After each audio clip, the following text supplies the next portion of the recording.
And then to have Lindsey Graham support the Charleston airport instead of this woman named Nancy Mace, who should be his friend. I don't understand. Lots of women have a gay friend. Oftentimes it's an evil influence in their life. And let's not, and this isn't anything about gay people. No. This is anything about women. But a lot of women have a cruel homosexual whispering in their ear like the man in the Horse Kingdom in Lord of the Rings. Dream of Worm Tongue. Of course, I'm talking about the famous Worm Tongue. And so I don't understand why Nancy Mace doesn't have a Worm Tongue relationship with Lindsey Graham. Is it because he's too fat?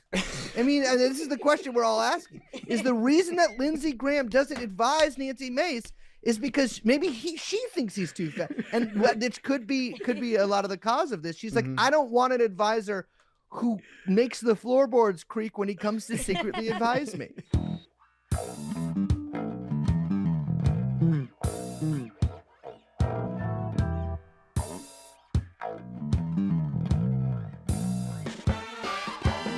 Welcome back to Macrodosing. It is Thursday. It's December 18th. Today's episode is brought to you by Kraken. Every holiday season, we give the same gifts, things people don't need, don't want, won't remember. But this year, Kraken, the official crypto platform of Barstool Sports, is offering something with real potential, the gift of Bitcoin. Here's how it works. If you're new to Kraken, sign up before December 24th. You'll receive $50 in Bitcoin as a holiday gift. And if you're already a Kraken user, you'll get a $125 Bitcoin gift card to give to someone who hasn't joined yet. It's simple. Get Bitcoin, give Bitcoin, and give a gift that might mean something more. Disclaimer, not investment advice. Crypto trading involves risk of loss and is offered to U.S. customers, including New York and Maine, through Payward Interactive Incorporated. Terms apply. Go to kraken.com/gift-of-Bitcoin. Start gifting with intention. All right, welcome back to Macrodosing. It's Thursday. It's December 28th. It is not. It's the 18th. Oh, what? I said 28th? Yeah. God dang it. I knew it was an 8. I spoke too fast. It's December 18th. That's a terrible way to start out a great episode because we have a major guest joining us on today's episode. Brace. No, it's going to be a Brace episode. It's going to be a T-Bob episode because Arian is in Phoenix, and we are joined by House Minority Leader Hakeem Jeffries. So it's like the Avengers getting Brace and Hakeem Jeffries together. Never thought it would be done, but it worked out that way that we had a Brace episode that coincided with the acting House Minority Leader. Interesting interview coming up with him. Again, our policy on the show is if you are a sitting representative, a member of Congress, or the president, we will have you on this podcast. Senator. Yeah, member of Congress. Senators. Well, you said representative. I think I said member of Congress, too. Well, that's fine. Yeah, senators, Governor? obviously. Welcome. That's an interesting question. Yeah, actually, I think I'd rather have a governor on than a congressperson. I think so, too. Somebody that just straight up runs their state. We can ask them any question we want about that state. Lieutenant governor? No, get the fuck out of here. Some of those have some power, though. Some of them more powerful. But no, I want to talk to the governor. I want the governor. Head honcho or nothing? The guy that gets the mansion, or lady that gets the mansion. By the way, did you know that Texas had a female governor? They might have been one of the first states to have a female governor. I want to say in like the early 1900s, they had a lady that ran the place. Pretty crazy. But yeah, going to be an interesting interview with him. We dive into a lot of stuff. Epstein files, the NIL bill that was put forward in Congress. We talk a lot about Venezuela, talk a little bit about Israel, talk about healthcare because there's a big healthcare thing going down as we speak. So yeah, we dive into a lot of stuff. I think it's a pretty interesting interview. Didn't agree with everything that he said, but thought that we had a productive conversation about a lot of it. Pretty cool that he came on this podcast. Might be getting some good Christmas gifts. We might be, yeah. Big T's taking bribes. About to become Big Lib. No, I want the Q-Zip. Big D. Big parentheses D. Well. Yeah. But there's worse to be called. I think that was, there's a Pete Davidson commercial out where he's like trying to figure out what he should be called, like his nickname. And he's got, is it Alexa or one of those things in his house that's like giving him advice. And the P-Man, what about Big D? And they just kind of slid that one in there. Mm. I thought that was funny. Shout out Ariana. Yeah. Shout out. She needs a lot of shout outs. Is she okay? I don't know if anybody from those movies is okay. Is there a curse? I think there was some weird stuff going on in more ways than one. There's a lot of like codependent relationships coming out of that movie. Yes. Those movies. And they all weigh like 80 pounds. Yeah. I feel bad for Ariana specifically because I think she's gone through so much horrible things publicly. And now it seems something is going on with the Wicked movies as a general bubble. And she seems to have lost weight, which is a lot for someone that size. I just kind of feel bad for her and all that she has to kind of deal with all the time. But it does seem that most of the women on that shoot have significantly decreased how much they weigh since the beginning of those movies. Yeah. I understand what you're saying is like they are under a microscope, which is coincidentally the only way that you can see her now. But that like living your life in that environment is probably pretty mentally toxic, draining. It probably steers you in some unhealthy directions. Right. But it is... every time I see somebody from that movie, I'm just like, what did they not have craft services? Right. Well, it's also interesting that you bring up like the codependency because it didn't seem as bad this press run, but last press run, they weren't seeing Cynthia and Ariana without like touching each other constantly. Yeah. Like each other's stuffed animal.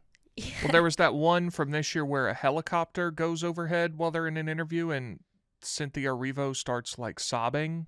Oh, I didn't see that. And you haven't seen it? No. You should go look it up because then Ariana Grande's like yelling at the helicopter. Oh, it's no. very odd. I saw the one where, this is a scary incident on its own. A fan or a person tried to charge them or like run up to them and make a scene, and Cynthia Erivo basically shielded Ariana Grande from whatever this guy was trying to do, and the guy was obviously taken away immediately. But Cynthia Erivo like got in his face and was like, "Why would you ever do that?" Which like is a crazy thing to do. Again, Ariana Grande's had a terrorist attack happen at her concert. Like she's been through some things. Mm-hmm. But yeah, they ride for each other. Yeah. Hard. You got to have somebody in your corner like that. Right. But even Michelle Yeoh, who is Madame Morrible in the movies, Flip It Around, Wicked Witch, she's even kind of taken on that more smallish figure as well. So I don't know. Jeff Goldblum seems to be fine. Jonathan Bailey seems to have come out of this okay. I think it was like a female experience on this movie. But I didn't even know that Jeff Goldblum was in there. He's the wizard of Oz. I need to watch. I'm not going to watch. I did see the new Knives Out, though. Pretty good. Oh, Big T didn't like it. It's not that I didn't like it. I didn't like it nearly as much as the others. But everyone on Twitter I see is glazing it hard. I put it third place. I think so, too. I put it third place, not to say I didn't like it. Yeah. If that was the only one I'd seen, I would have been like, this was great. This is fine. But there was a very high bar to clear. I feel like the first one is impossible to outdo. Yeah, first one's really good. I think his accent's gotten better too. It's gotten less distracting. Benoit Blanc. Yeah. I did like some of the scenes where he's more like when he's talking with the priest in the church about like himself and stuff like that, and there was some really good stuff in there, but it was just not as good as the others. I heard there's a distractingly bad performance in it. I haven't seen it yet, but I heard there's a distractingly bad performance from one of the actresses. Oh. Mila Kunis? Yeah. I don't think it was distracting. I'm not good enough to know when somebody's good or bad as an actor, but yeah, it's fine. I guess. Yeah. I don't know. I mean, I think maybe an interesting casting decision. It did take me out of it a little bit, where every time she showed up, I was like, "Oh, Mila Kunis is here." Yeah, that's true. Maybe it's that.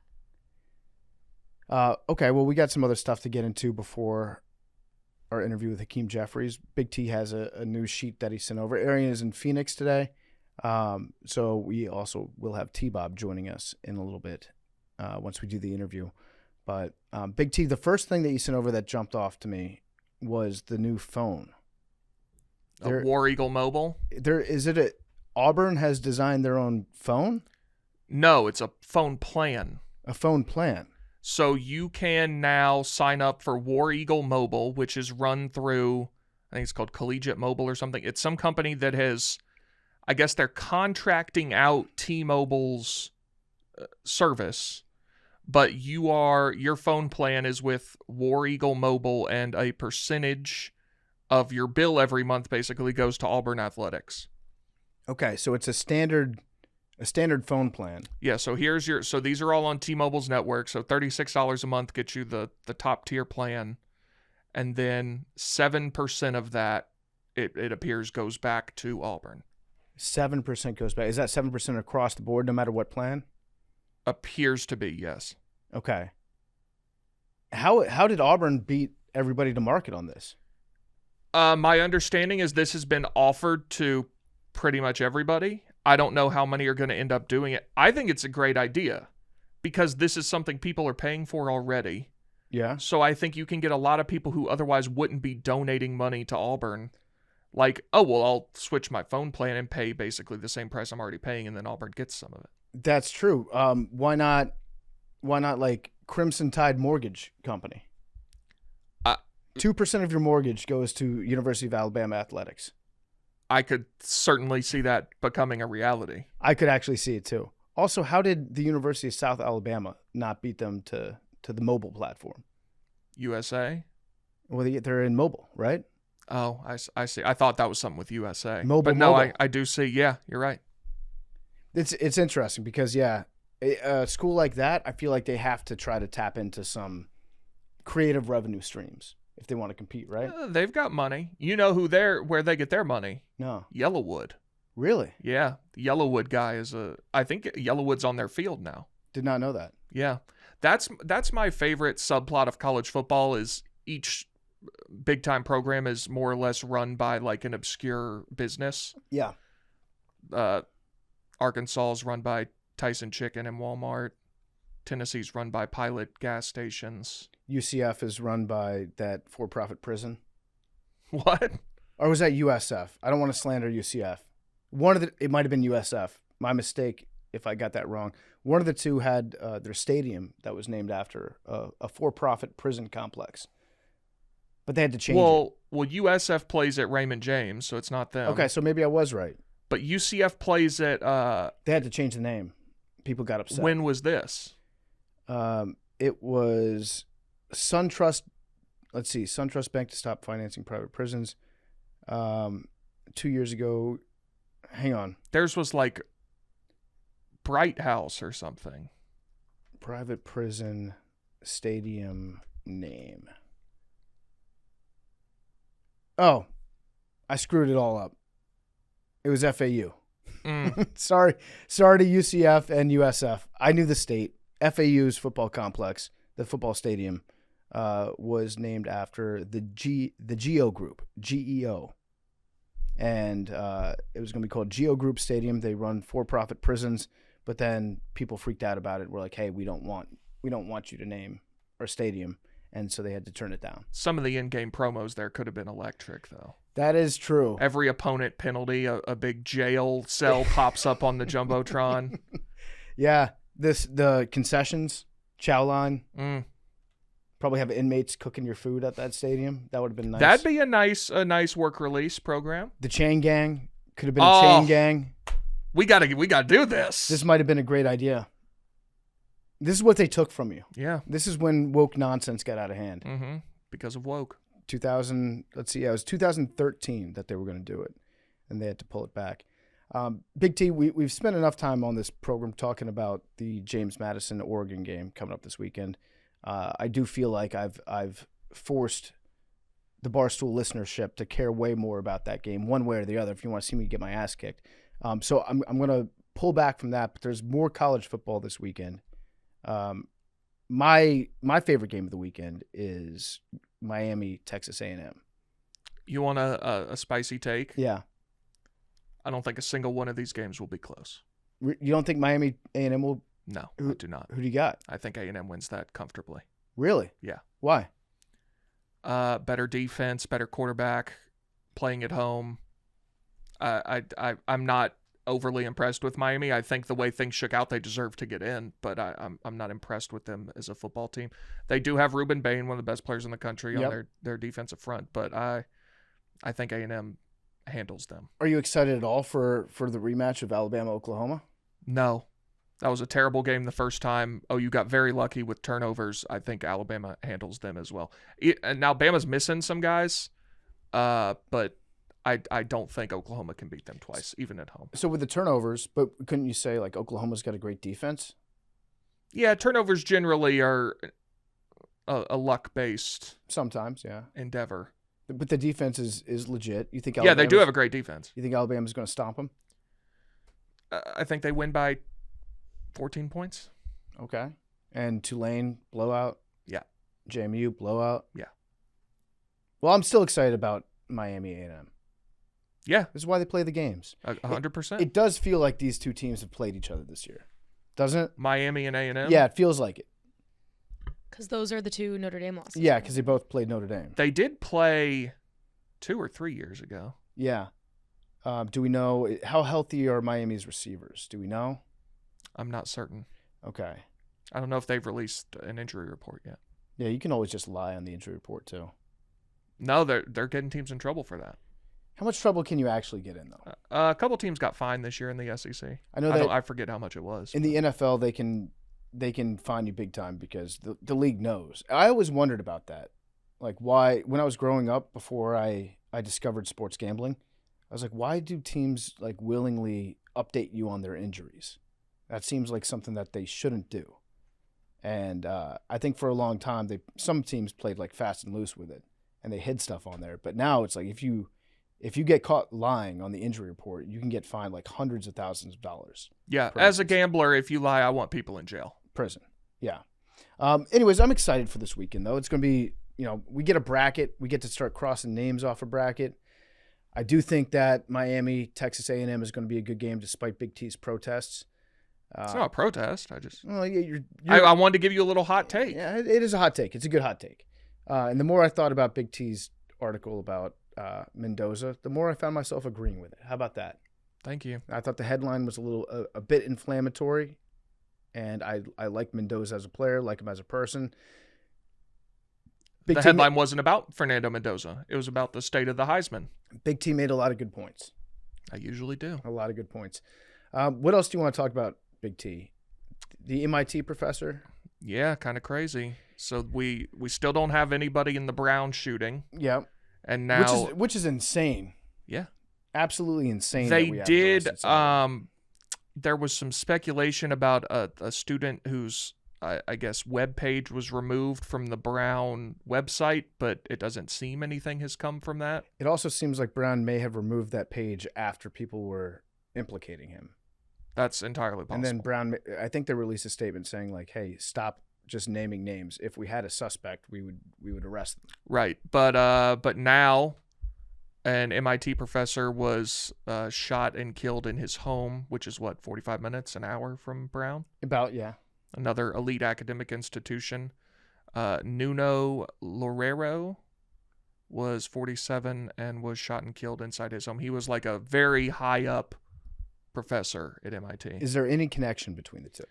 The police said they don't think so, but I don't know how they can confidently say that given they don't even have a connection to the first one. Right. So I don't know how you could possibly know that. I guess maybe if they thought that this was they had a suspect in that, then you could say. Right, but they don't. So how can you appear to be related? How can you say you know that? Yeah, I don't know. But it is crazy that nobody's. Well, I guess they did detain one person in the Brown shooting, but then they let that person go. I have no idea how you can do something like that and just get away with it. Yeah, unless I'll get in trouble. This is one where I feel like a mass shooter if people knew who he was, that person. I don't think anyone knows who it was. There's probably a lot of tips. I don't think anyone knows. Probably a lot of tips going out. Anything else about the MIT guy? He was in the Department of Nuclear Science and Engineering and Physics, and seemed to be just a very high-ranking, well-respected guy, and killed in his house. Very sad. You also put a link to a tweet that Trump will be addressing the nation.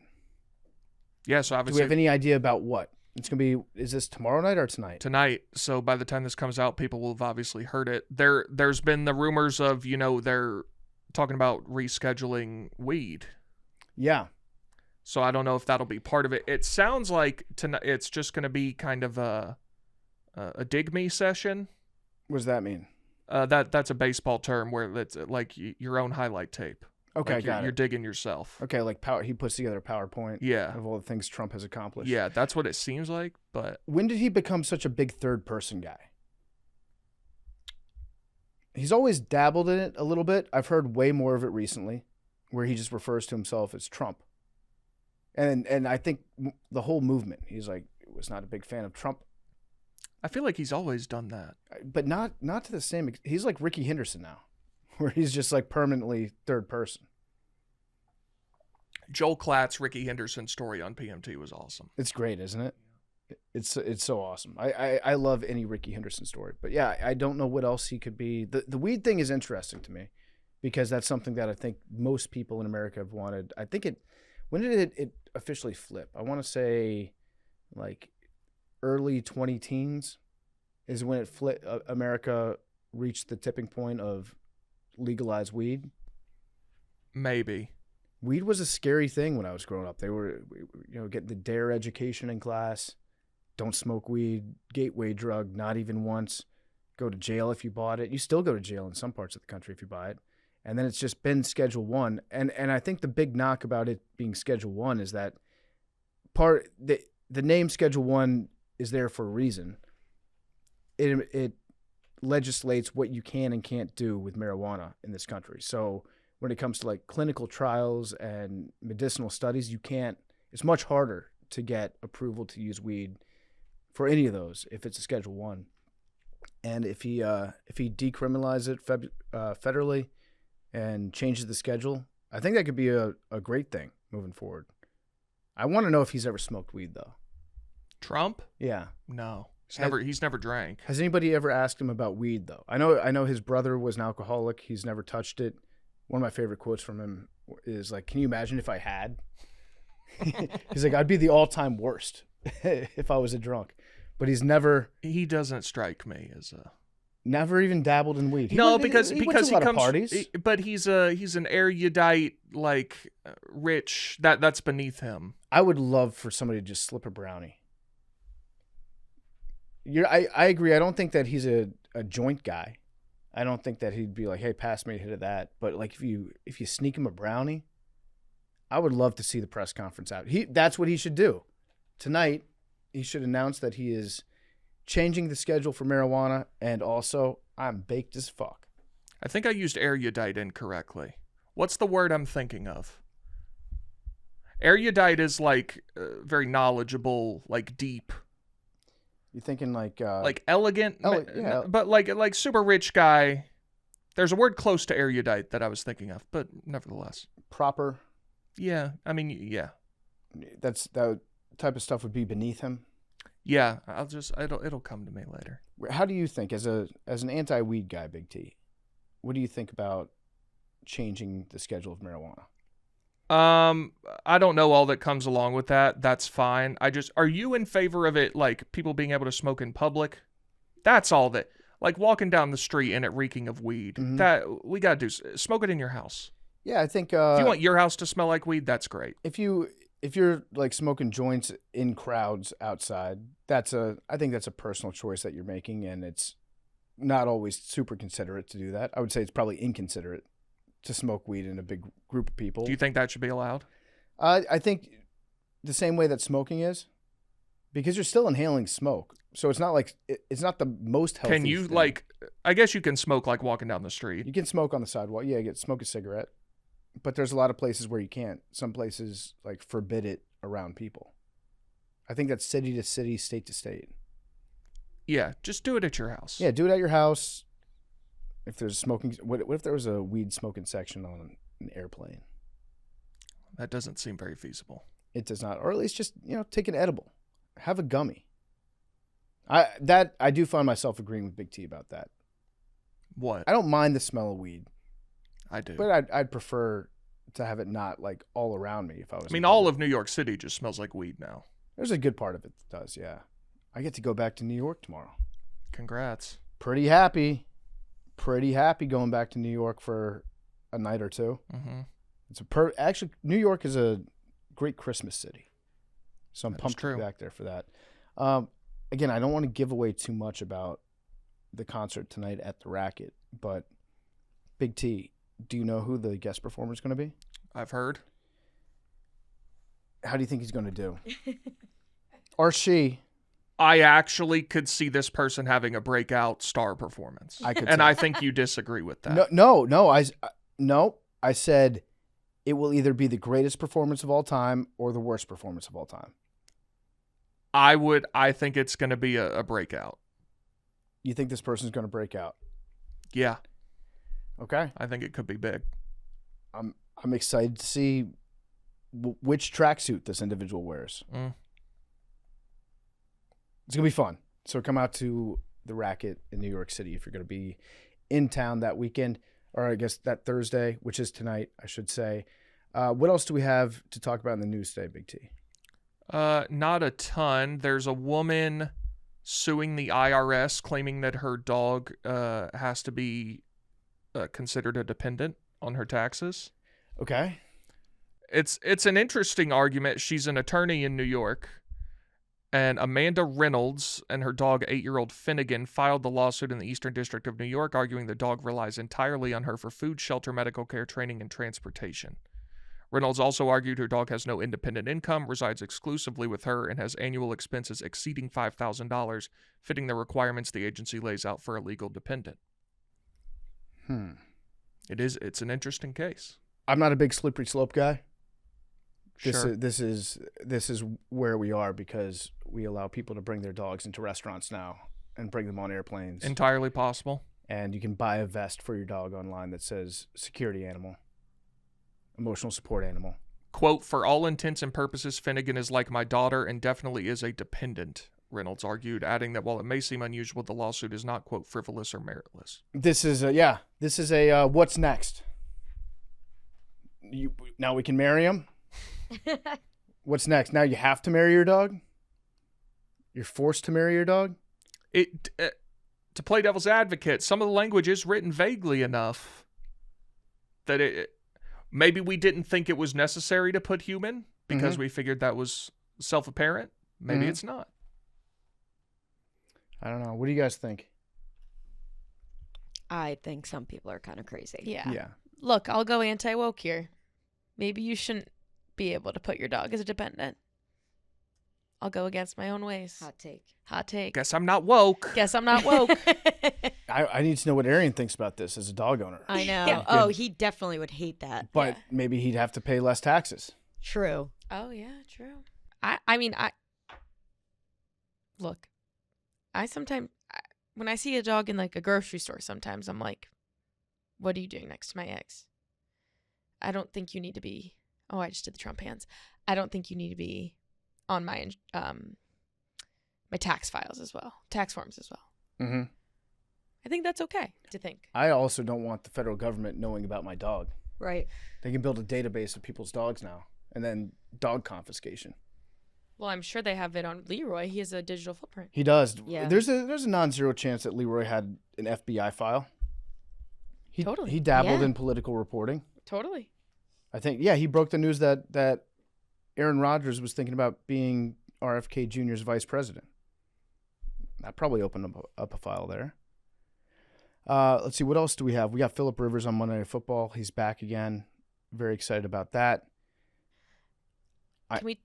Sorry. Yeah, go ahead. Can we talk about Kash Patel and his girlfriend on Katie Miller's podcast? Yeah, so what's the big deal? Because, is it a crime for a man to have a girlfriend?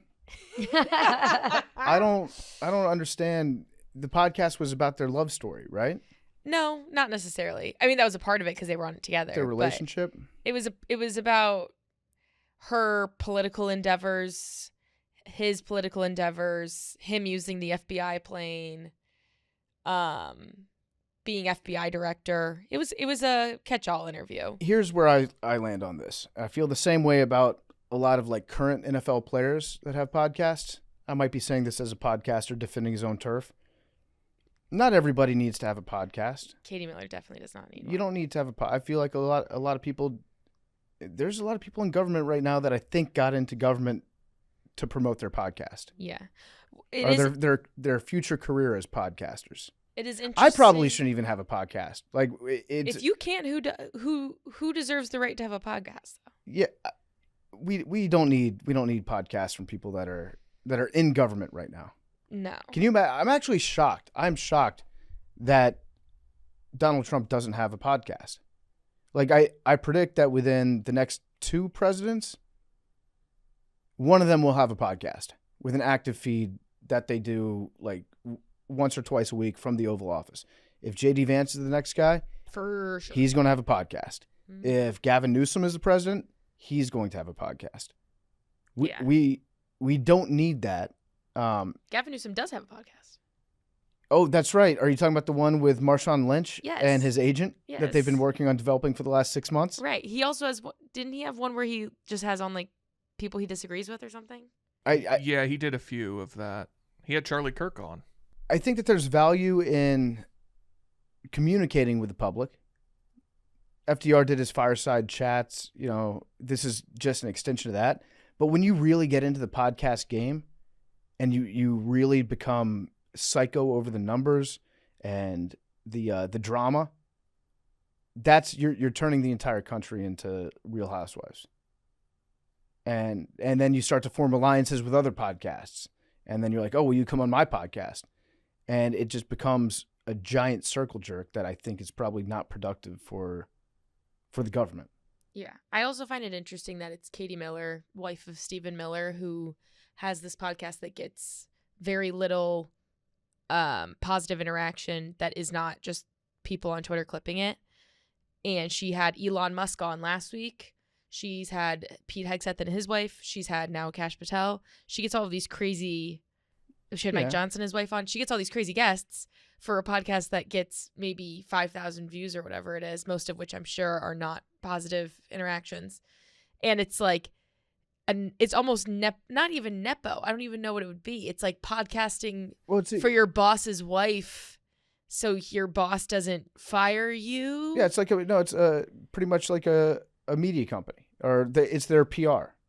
It's not good PR. It's a branch of their PR that they're putting out, which honestly is smart if you want to like reach a lot of people and promote the people that you have working for you. That's a great way to do it, is with a podcast where your employees or people that support you are forced to go on this podcast, right, or asked to go on the podcast. I think a lot of them probably want the buzz around their name, so they do it, like they volunteer for it. But it's not the dumbest idea. I'm not arguing that. I'm saying that I don't think it's productive if like Gavin Newsom had like 3 times a week podcast from the Oval Office and brought in titans of industry or members of his own government that he's having on his guests. I don't think that's good, because that's pretty much what a lot of the podcasting ecosphere has become, is just like podcast hosts talking about their podcast and about which other podcasters they like and which podcasters they're beefing with. Then you form alliances, and then you get other podcasters talking about the numbers on other shows and where those numbers are coming from. And it just becomes like a big circle jerk that I don't think is a good thing. I think you're describing the Candace Owens show. Well, there's that. That's part of it. That's one branch of it, but it's kind of across the board where, listen, we all crave the drama. We do. Like, I mean, half of the shows on Barstool are about like who's beefing with who, different controversies around here. For a media company, I think it's not, I don't even want to say it's a strategy, because it's just something that we do. But like the drama does get eyeballs and it gets clicks if that's your line of business. But if like Barstool Sports ran the country, that you could see that this could be a bad thing if you've got Chef Donnie and Dante at each other's throats. Right. And they're also in charge of like agriculture and the FCC. If Rico Bosco was Secretary of Defense. If Donnie was the I head would, of the Department of Education. yeah, I would like to see Rico running. You mean the Department of War? Sorry, yeah. Yeah, he would change. Not to dead name He it. would change that to the Department of Roll. Get it, Big T? Say that one more time. Rico, if he were Secretary of War, would change the name from the Department of War to the Department of Roll. Roll. Mm-hmm. Yeah, this one's over Big T's head. I don't. Yeah, just War Eagle, Roll Tide. Okay. Okay. It wasn't my best. Fine. No, fine. I see. It wasn't my best. Sometimes you take shots, sometimes they miss. Brace just texted me. He said, I think Trump's announcing VZ. Oh, Venezuela. That's Brace's guess. War? Maybe. Limited strikes. I do think that they're trying to get Venezuela to attack them. I think that's what the strategy is. It's kind of like what we did in Cuba, where we flew like a bunch of missions over Cuba, and we're like, I dare you to shoot something at me, because the generals were like, if they attack us, then we invade. I think flying F-18s deep into Venezuela, they're like, I hope that you fire a missile at us, because if you fire a missile at us, then we get to do whatever it is we want.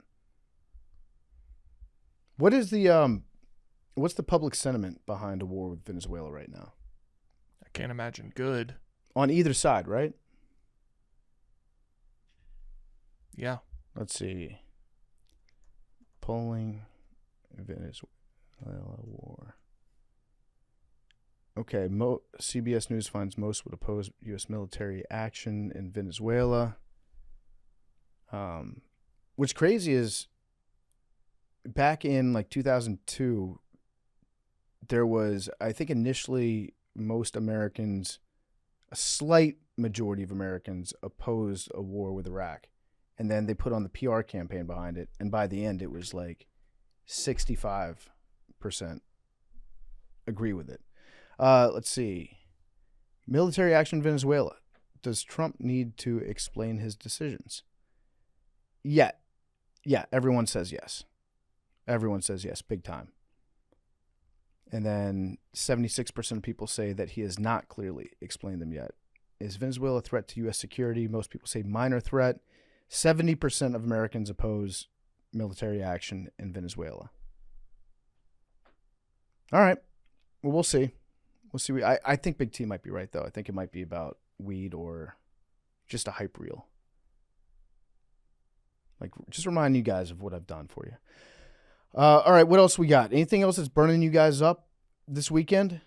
I've just got one more mildly interesting little tidbit. This comes from David Covucci, who runs a website called Foyaball. I don't know if you're familiar. Yeah, I am, yeah. He finds all sorts of, interesting. He's a good reporter. I have some balloon budgets for university athletic departments in 2024. Would you like to guess how much the University of Texas spent on balloons in 2024 across the entire athletic department? Balloons. $200,000? $170,000. Yeah. That checks out. That checks out. There's a lot of athletics at University of Texas. And if you've ever been to, a school on a game day or whatever when they're having a big recruiting event, they have these elaborate balloon displays, usually met with a gigantic light up sign that says Rocky Top or Longhorns or whatever, like a little photo op. Most of these are just football, so like they're much lower numbers. Would you like to guess how much Texas A&M football spent on balloons? Football only. 20,000? 55. Yeah, I as a man that used to work in the used car industry, let me tell you, balloons work. Yeah. Every penny you spend on a balloon, you receive tenfold back. Wow. It's an investment. So because Texas is killing it. Texas is killing it because the more balloons you have at if it's a tent sale, if it's just around the dealership, it attracts the eyes. It gets people in there feeling more excited about buying a car. My general rule of thumb, through my limited experience in used cars, is that the more balloons you see on a lot, the more you're going to get fucked. Interesting. Yeah. If they have like a big elaborate balloon setup, those are some sharks. That's how they make their money back. It's like in Vegas. They don't build skyscrapers out in Vegas because they're losing money. You want to go to the shitty-looking casino. Exactly. That's where you get the good deals at a place that has an enormous balloon budget. Where do you think they're getting the money for those balloons? Profits. And then it feeds each other. Yeah. The University of Wyoming spent $126 on balloons. Good for them. It feels like at that point you just spend zero. Yeah, well, that sounds like it was like one. Did somebody retire? A birthday party? It sounds like somebody retired, and that was just for their retirement party. Could be. Western Kentucky, $600. That's reasonable. North Carolina spent $48,000 just in football balloons. Okay. At some point, the University of Texas, if they're spending $170,000, That's the entire athletic department. they should just have their own balloon factory on campus. I mean, a factory is going to cost a lot of money. How much does it cost? To build a factory? Well, what do you need to make balloons? You need a lot of helium. I don't think you need a factory. You just need a room. Yeah. Well, you need a lot of helium. If we're talking about like making the material for the balloon itself, I assume that it's probably cheaper just buy that from China. Yeah, I mean, it's going to cost you, what, $100 million to build a factory? No. I'm talking about like a small scale thing that only serves the University of Texas. I understand. But then you grow it and you start selling balloons to other SEC schools. Like a Party City. Yeah, like yeah, They you- have that balloon section. University of Texas should just buy Party City. But Yeah. they're not making the balloons. Right. They just blow them up. They're filling Right. them. It's a good Let's ask point. ChatGPT. How much would it cost for the University of Texas to build a small balloon factory for its athletic department? Hold, please. Let's assume a small manufacturing facility that includes light manufacturing space, storage and staging area, small office and break room. About $250 per square foot. Mm-hmm. So a 20,000 square foot facility, it says $5.2 million. Is that including all the equipment and stuff? That's what it sounds like. I don't think they're just talking about commercial real estate. Even so, that's 25 years of spending $200,000 on balloons. Yeah, I think it'd be worth it, Big T. I think in 25 years, the whole balloon thing is going to go. In 5 years, nobody's going to care about the balloons and all that. It's all just going to be, that money is way better spent on players. Nobody cares anymore. Nobody cares about facilities. Nobody cares about your dorms, anything. It's all just how much can you pay them. Nobody cares about the turtles anymore either. I was told that balloons would just kill turtles. Oh, is that true? Yeah. It's like, don't let your balloons loose. That's like the Gatorade bottle holders too. Yeah, the little things that you had to clip. Yeah. Did you ever clip those? No, I still don't. Yeah, I don't think I did either. Big T, congratulations on your Tennessee Volunteers.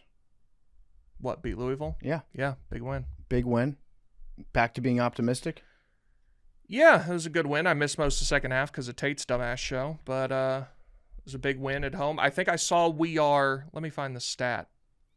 It was like 16-4 against top 15 teams at home under Rick Barnes. Something really good. Do you have an updated prediction about this season? You were very optimistic going into it. A little setback. I mean, yeah, we're like a 4 seed team. We're a good Okay. team. I think we'll have good wins. I think we'll lose some games and be like a 4 seed. What were your thoughts on Joel Klatt when he said that the NCAA tournament stinks? I wouldn't use the verbiage he did, but his sentiment is mostly correct.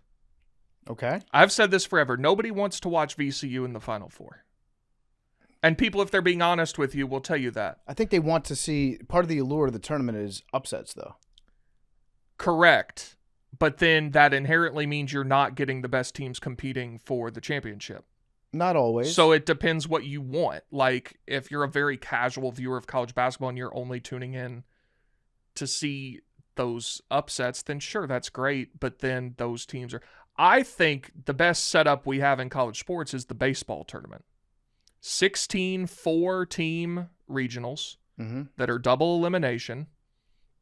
I think you could certainly do that for basketball.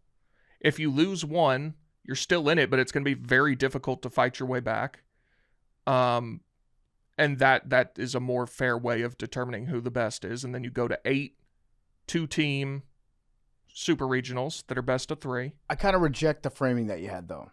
Why? That only casual college basketball fans like the upsets. I didn't say only, but I think that if you don't watch college basketball all season and you're like, now I'm tuning in for the tournament, that's what people are watching for. Yeah. For the most part. Yeah, and I think that's where the majority of the revenue for college basketball comes in. Correct. Is from the tournament that can't have upsets. Well, it's from the media rights that would exist either way. Right, but the yes. tournament has so much buzz because it can be because you get these stories that nobody thought would be possible, and you get Cinderella. I agree with you that I thought the worst Final Four was a couple years ago when we had San Diego State and Miami and Florida Atlantic. But that Florida Atlantic was actually very good. Yeah, they were. They were a good team. But nobody. One year it was Wichita State, Syracuse as like an 11 seed. Yeah.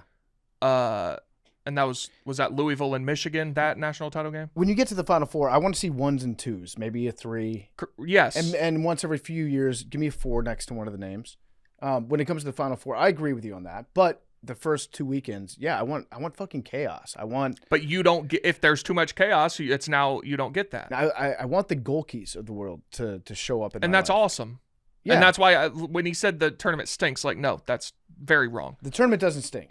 But I do get what he's saying. But listen, at some point, it's not always going to be fair. It's not always going to be like, here are the objectively, best teams that are playing in the college football playoff, because you're going to have disagreements. You're going to have people saying, oh, I think this team should get in. Oh, this team, look at their strength of schedule. They should get in. And I think there's no perfect way to do it. We're getting closer. The format right now, I agree, it's not logical. But to say that bracket-style tournaments like this, that they stink, I love March Madness. It's the best. The NCAA basketball tournament is designed to be randomized. So if that's something you like... It's a random sport, too. Then you're going to love it. But it is designed to create not necessarily the outcome where the best team is going to win most often. Mm-hmm. What about the World Cup? What about it? How do you feel about that format? It's good. That's kind of similar to the baseball tournament I described. Yep. This year it's going to be a little bit different too, because there's more teams. Yeah. Now we have to win an knockout game just to get to the round of 16, which you would have before if you just made it out of the group. It is it will be a national embarrassment if the U.S. doesn't make it out of the group. Agreed. Because the way that's set up, it's like it ends up being 2.5 teams per group make it out, right? Yeah, some will have 3. Yeah, so half of the groups will have 3 teams out of the 4 that advance, and then the other half will have only 2 teams, the top 2. If we are not able to advance, just we're done with soccer. I think we should quit soccer. That'd be fine. Put your balls on the line, America. Make these kids play for something. All right, we got anything else before we kick it to Brace, T-Bob, and Hakeem Jeffries? We did have a lot of T's in the studio. PFT, Big T, T-Bob, and High T. Brace. Before we get to that, did we was macrodosing? Did we get a Netflix offer at all? Or well, yeah, part of that is you're going to be replaced by Shonda Rhimes, and we're going to do more of a narrative structure. Okay. And we want this. Am I compensated for that at all? Nope. We're going to have this podcast become bingeable. Okay. And it'll, we'll have to do one show a month promoting Jake Paul. I don't know if there's time to restructure the deal at all, but I think we would be willing to do this podcast for like 2% of what Pardon My Take got. Possibly. We're a steal. We are a steal. Well, you know what though? We're also not a throw-in. That might blow up the whole deal. I'd be willing to be a throw-in. No, you don't want to be a throw-in.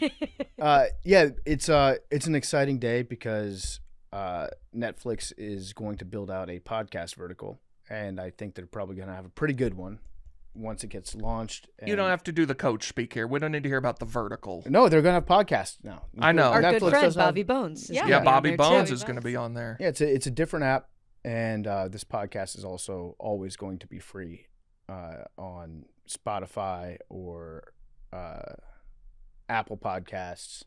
The audio form will 100% always be free for all our podcasts.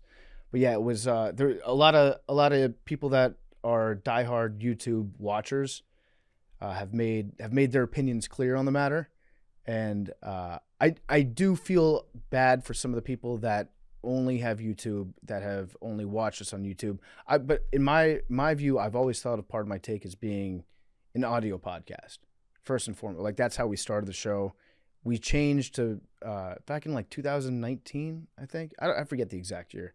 When we started recording every single episode and then uploading it in a visual space. So I've always thought of it as being just an audio podcast. When I would sit down to record it, unless it's something like, I guess we did the inflatable animals for Max, but that we were just doing that to fuck with Max. Like I've always thought of it as being an audio thing.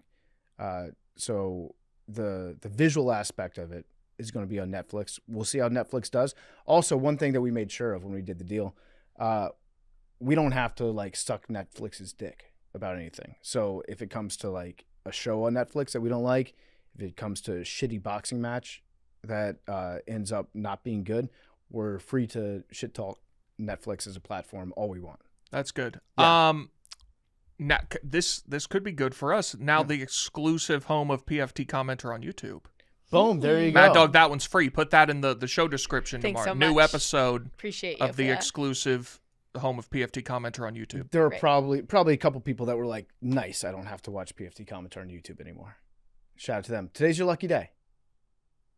I also do think, I said this on PMT, I do think, I talked to my mom about it. She is pumped that it's going to be on Netflix because she doesn't know how to use YouTube. Oh, She's gonna watch you on the TV. Which is not, Yeah. but it's not good. It's also not good. Like I've really enjoyed being able to hide from her. hide from her, and all the stuff that I say and do doesn't She necessarily. can do Netflix easier than YouTube. Yeah, she's got like you hit one button on your TV. Yeah, on but your you remote. can have the YouTube app on your TV. Yeah, that's too. too much. That's too Then much. you got to for it. search. It's. Yeah. But then if you're subscribed, it'll just be right there when you open it.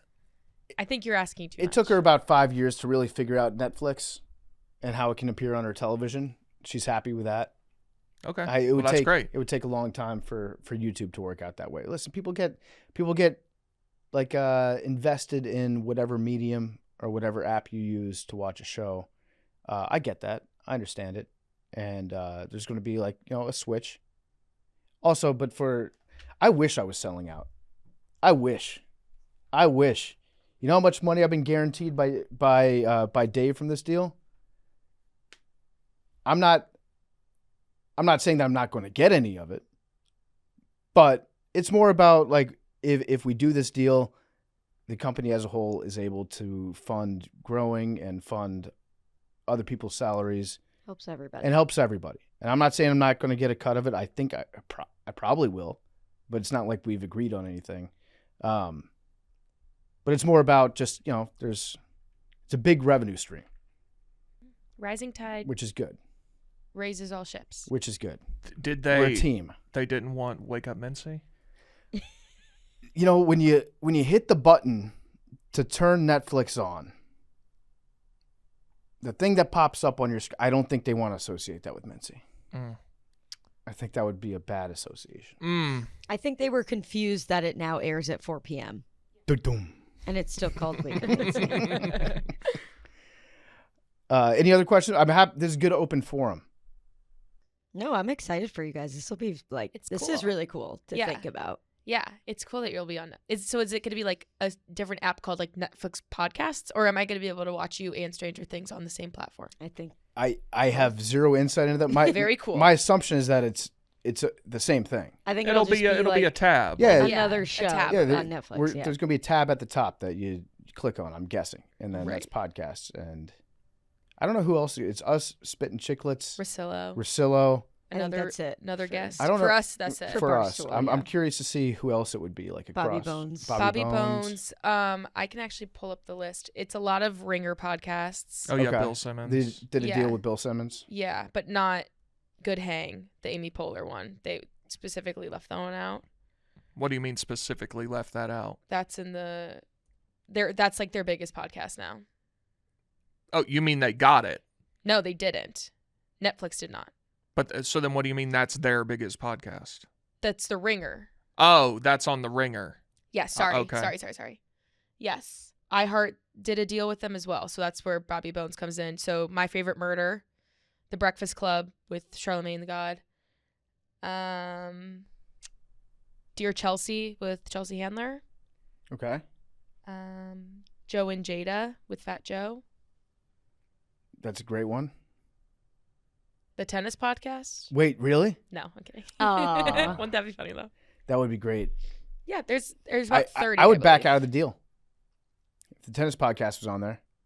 Like, this is finally we get to escape from the tennis podcast and start building our own audience. And then the big bad wolf shows up at the same time as we do. Exactly. I would back out. This might be your intro into the Golden Globes space as well. We'll see. We'll see. It's been a big year for us. We had a great moment on PMT yesterday where Max was utterly befuddled by how to spell dry needling. Yeah, that was our reaction too. We didn't know if it was the dry or the needling. That's that kind was of a confusing him. Compound word you can throw But together. yeah, he just didn't know how to spell. I think he just didn't know how to spell needling, and that was his Yeah. issue with it. Have you guys ever dry needled? No. I've heard awesome things about it. That's I've what actually happened. never heard of it. So TJ Watt was getting dry needled at the team facility, and it punctured his lung. That's how it got punctured? Yeah, that's what JJ said. Yeah. Oh, never mind then, I guess. Not all good things. How does that happen? What How does a needle go like they just put the needle into your muscle and then they wiggle it? what's the main difference between that and acupuncture? I- Just the length of the needles? I don't know. When I hear needling, I guess I assume that they wiggle it around a little bit. It sounds to me like similar to acupuncture based on what I'm reading. Oh, dry needling versus acupuncture both use thin needles, but dry needling targets musculoskeletal trigger points based on neuroanatomy, while acupuncture is part of traditional Chinese medicine. So, All right, well, guess what? It's time for House Minority Leader Hakeem Jeffries. Again, if you serve in Congress, if you are the president, if you're the vice president, if you are a governor, we will have you on this podcast to discuss. the cabinet? No. I don't really care what Secretary of Transportation would have to say. No, let's have some standards. This interview is going to be brought to you by Part of My Cheesesteak. They've teamed up with Penn Station East Coast Subs for a new cheesesteak that raises the bar even higher for cheesesteak lovers. Introducing the Mega Cheesesteak. It's a limited time offer for this football season. One-of-a-kind sub built with a mega portion of steak, pepperoni, provolone, American cheeses, sautéed onions, mushrooms, banana peppers, mayo. Penn Station's been around for 40 years. It's huge in the Midwest. It's the OG and craveable grilled subs, available exclusively at 320 Penn Station locations. You can literally watch your Mega Cheesesteak sizzle. You can watch it melt on the grill. The Mega Cheesesteak with fresh cut fries, fresh squeezed lemonade, and a fresh baked cookie. That's an undefeated combo. Penn Station Subs, the only place where fans can get the Mega Cheesesteak.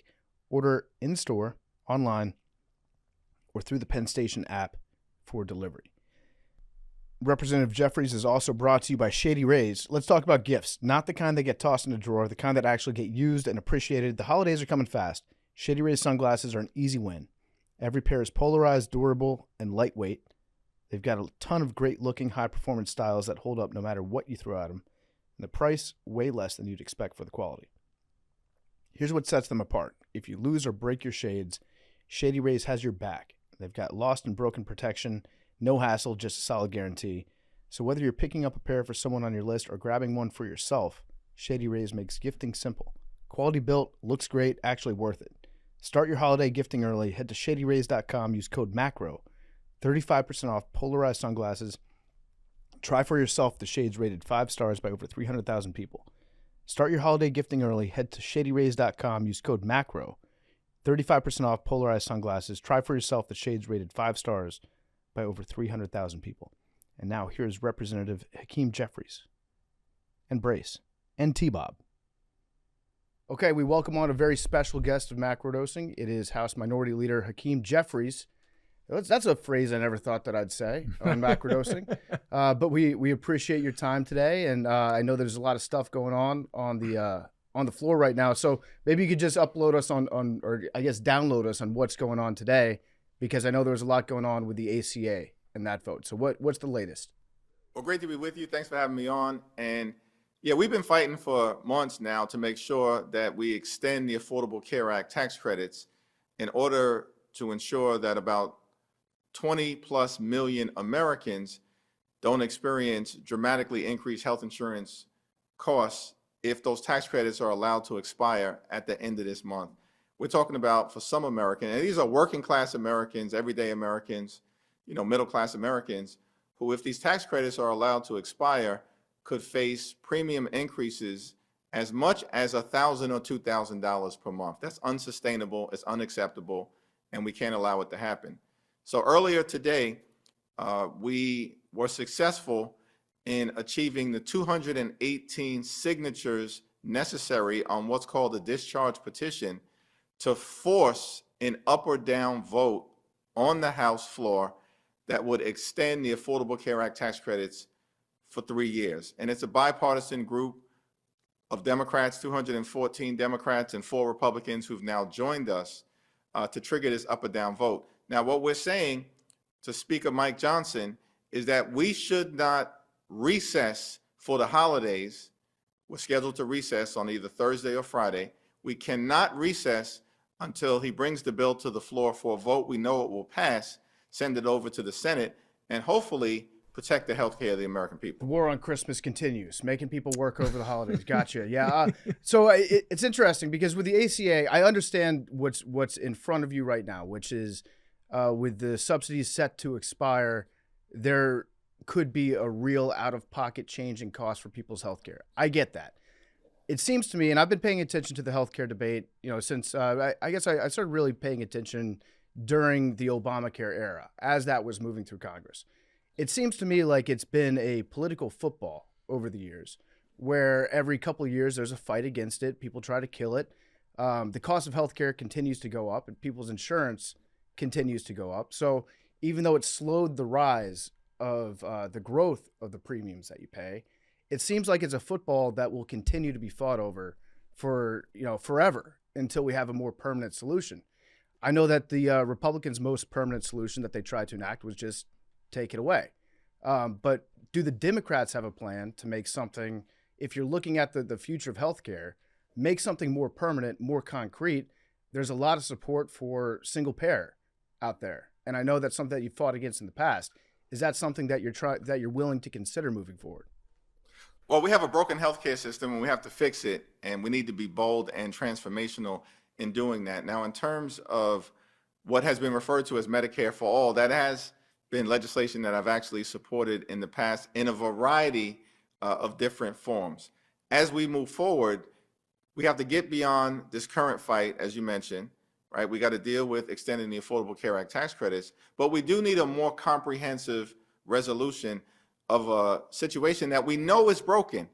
And listen, America is the wealthiest country in the history of the world.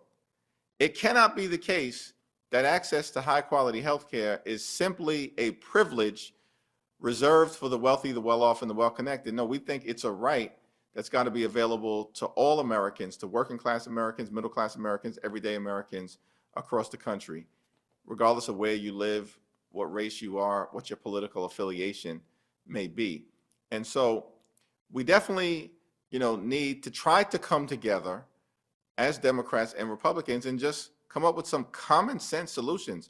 One thing that I know needs to be changed is the fact that far too many health insurance companies have the freedom to deny coverage or to limit your capacity to get health care when you have doctors saying, no, this is what this particular person may need. And so I think we need massive health insurance reform as part of any effort to improve the situation. And more broadly, last thing I'd say, you're correct. The Affordable Care Act has slowed the rate of growth in terms of the expensive nature of healthcare, but everything's gotten more expensive in the country right now. So we have an affordability crisis. I know President Trump doesn't agree with that. He seems to believe that it's a hoax. I don't think it's a hoax. I think the people that I regularly interact with across the country know that housing costs are out of control, grocery costs are out of control, childcare costs are out of control, electricity bills are out of control, and of course, healthcare costs are out of control. We need to rein the whole thing in so that people can actually afford to live a comfortable life. So I guess to put a point on it, if the Democrats win in the midterms, if you take control of one or two houses, is that something that you would be willing to commit to fighting for? Is to something like a single payer or that type of universal health care? Yeah, well, I think universal health care is the goal. What form that it takes is an open question. There are a variety of different perspectives. There are people within the House Democratic Caucus who strongly support a Medicare for all single payer type of system. But the overwhelming majority of people actually support, I think, health insurance reform that ensures that when people are making these premium payments month after month after month, then when it comes time to see a doctor or, God forbid, go to the hospital or have surgery, that you actually have the health insurance coverage that you thought you were paying to obtain.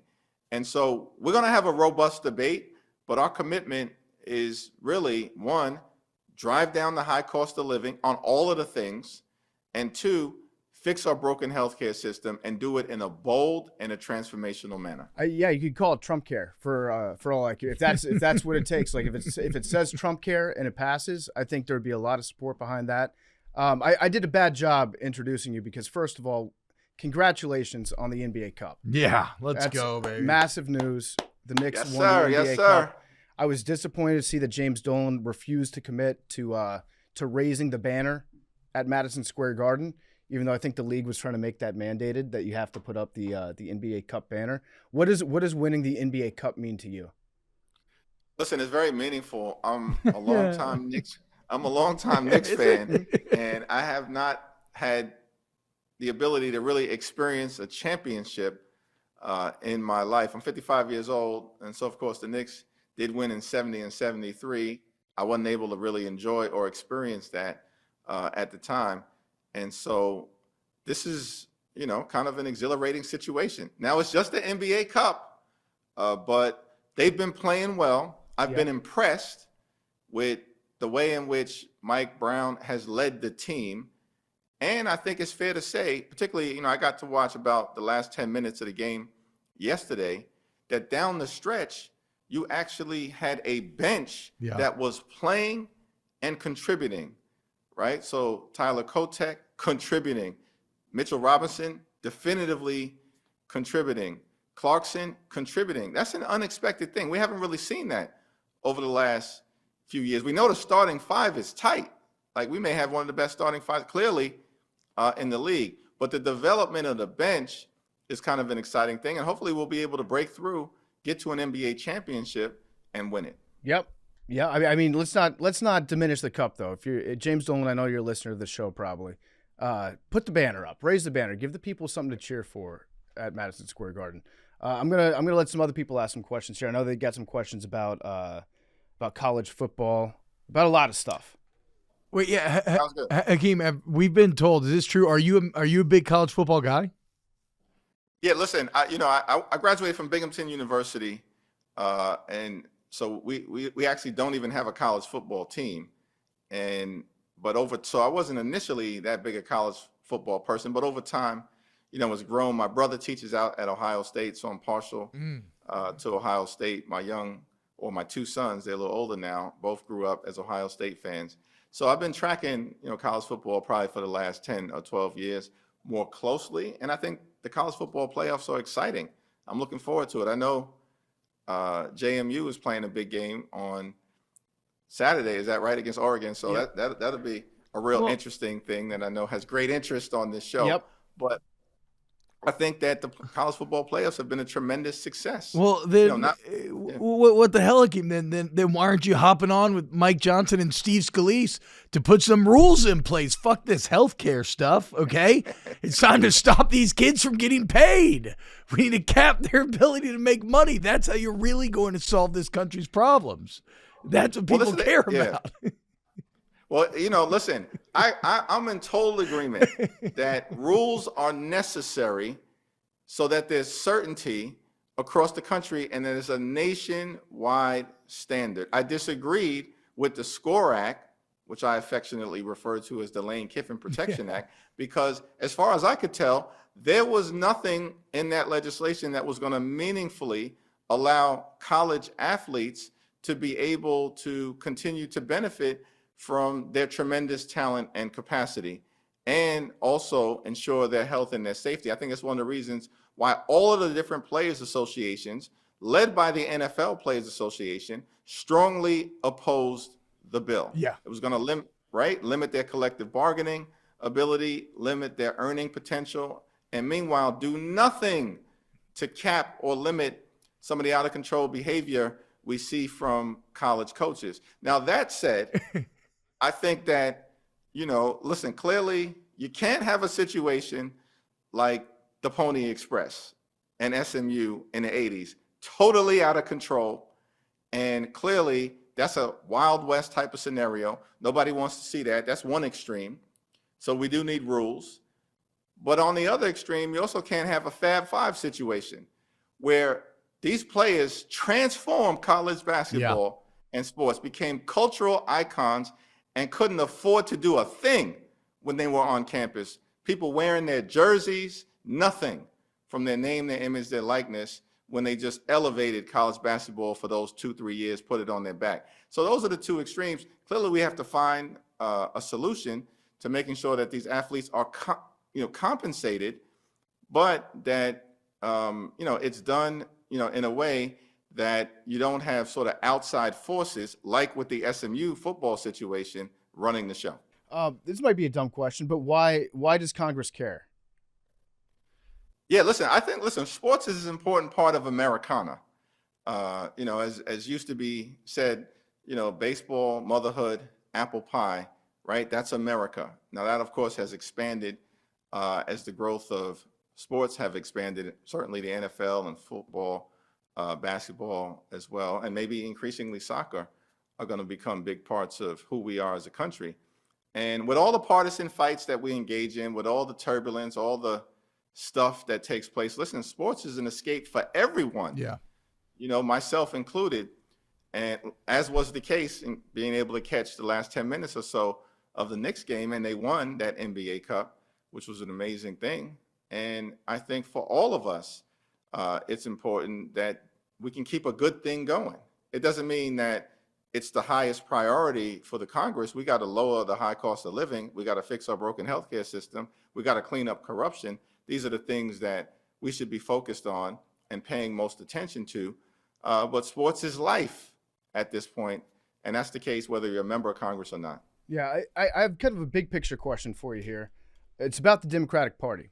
What if you're pitching a 21-year-old that just say has not paid attention to politics at any point in their life?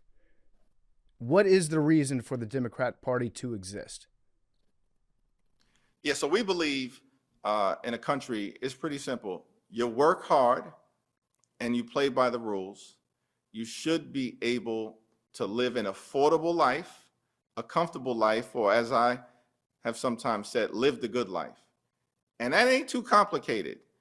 Work hard, play by the rules, live the good life. Good paying job, good housing, good health care, good education for your children, and a good retirement at the end of the day. That's not too much to ask for in this great country of ours. But the problem that we have, and young people understand this, is that far too many people are doing the right thing.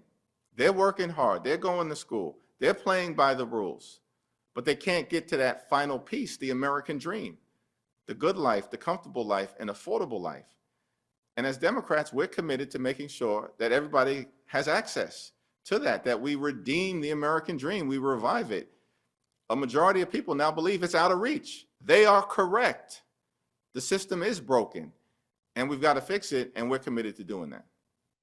I have a question kind of along those lines. When you talk about how people need to have good jobs and play by the rules and they can get ahead, what time period are you thinking of in either the recent past or further back that reminds you of?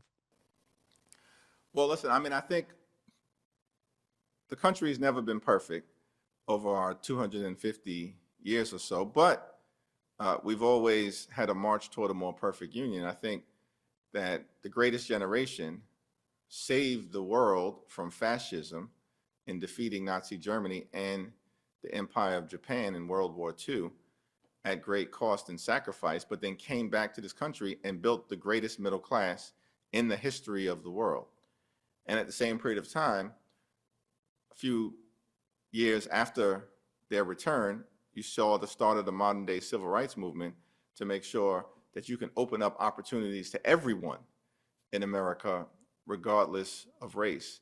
So there was a real positive trajectory where the country was moving in the right direction. And then, what you started to see is what's been referred to as deindustrialization. A lot of the factory jobs left, the plants, manufacturing facilities left. That was accelerated by some poorly negotiated trade deals, in my view, including NAFTA, where a lot of jobs went overseas. And that hurt a lot of folks, and these were middle-class folks. These were people who didn't necessarily need to go to college to be able to experience a middle-class lifestyle, which is the American dream. And now we've seen like the rise of automation over the last several decades. That's been a problem. We used to be a far more unionized country, so the decline of unionization has also been a factor. All of these things, I believe, have conspired together to jam up everyday Americans, working class Americans, people in rural America, in small town America, in the heartland of America, in places like Michigan and parts of Pennsylvania, of course, Ohio, and Illinois. And it's a big problem. We have small family farmers who used to be able to make a living farming for this country as part of the agricultural industry. Many of them have been wiped out and have been taken over by massive agricultural companies. So listen, there's a lot to celebrate in America as we approach the 250th birthday next July 4th. But we still have challenges that we need to overcome, and making sure that that fundamental promise in this country, work hard, play by the rules, actually leads to being able to live the good life is something that we all need to commit to, in my view. Something that I'm kind of a numbers guy, a bit of a money ball type of guy, and I'm a big rules guy, and something that's been sort of driving me crazy about the Trump administration is a lot of their sort of foreign policy, especially this recent stuff towards Venezuela, which has been just driving me crazy. And I was a little disappointed to see that Chuck Schumer sort of refused to kind of say whether he was for or against maybe this plan to take out Maduro and install Machado in there. And with the recent seizure of the oil tanker, I feel like things are really heating up. I mean, it's very clear that Trump is doing, I'm sure you read the national security strategy that they put out, totally crazy, talking about the Trump corollary to the Monroe Doctrine. It's very clear that they're really trying to sort of bait Venezuela into war. I think one of the things that's been tough for me as actually one of your constituents and just American voter, it seems like all this crazy stuff happens that Trump does, and then like it's hard to really see a huge fight against that. And again, like I'm not the most together guy. Maybe there is sort of a pushback against it. But I was wondering what is your view on the Trump brinkmanship towards Venezuela? Yeah, well, I'm not supportive of it at all. I think that this effort potentially to try to trigger regime change is very dangerous. We've seen this happen in other parts of the world, particularly in Iraq. It never works out. And the last thing that we need is another failed war. As a matter of fact, President Trump promised as candidate Trump No more foreign wars. And he's doing the exact opposite by potentially triggering one as it relates to Venezuela. I don't support the Maduro regime, but there are bad actors all across the world. And we've got a lot of problems here in this country that we need to resolve in order to make sure that people have the ability to provide for themselves and their families. Far too many people, like literally middle-class people, are struggling to live paycheck to paycheck, cannot thrive, and can barely survive. Let's work on that problem. And, we are the leader of the free world. That will continue to be important. We should stand with Ukraine, as many of us want to continue to do, and against Russian aggression, but we're supporting them through resources, not supporting them with our actual troops, men and women in uniform, on the line. We're thankful for our men and women in uniform, but they shouldn't be put in harm's way as a result of another foreign invention that no one's asking for here in the country. I mean, I fully agree. This past week, I believe it was 3 U.S. troops were killed in Syria. And I think a lot of people were really confused. Like, why are there, I believe they were National Guardsmen. I might be incorrect on this, but like the National Guardsmen that were killed in Syria. And I think a lot of people are kind of confused as to why they would be there in the first place, especially after the defeat of ISIS came, many years ago at this point.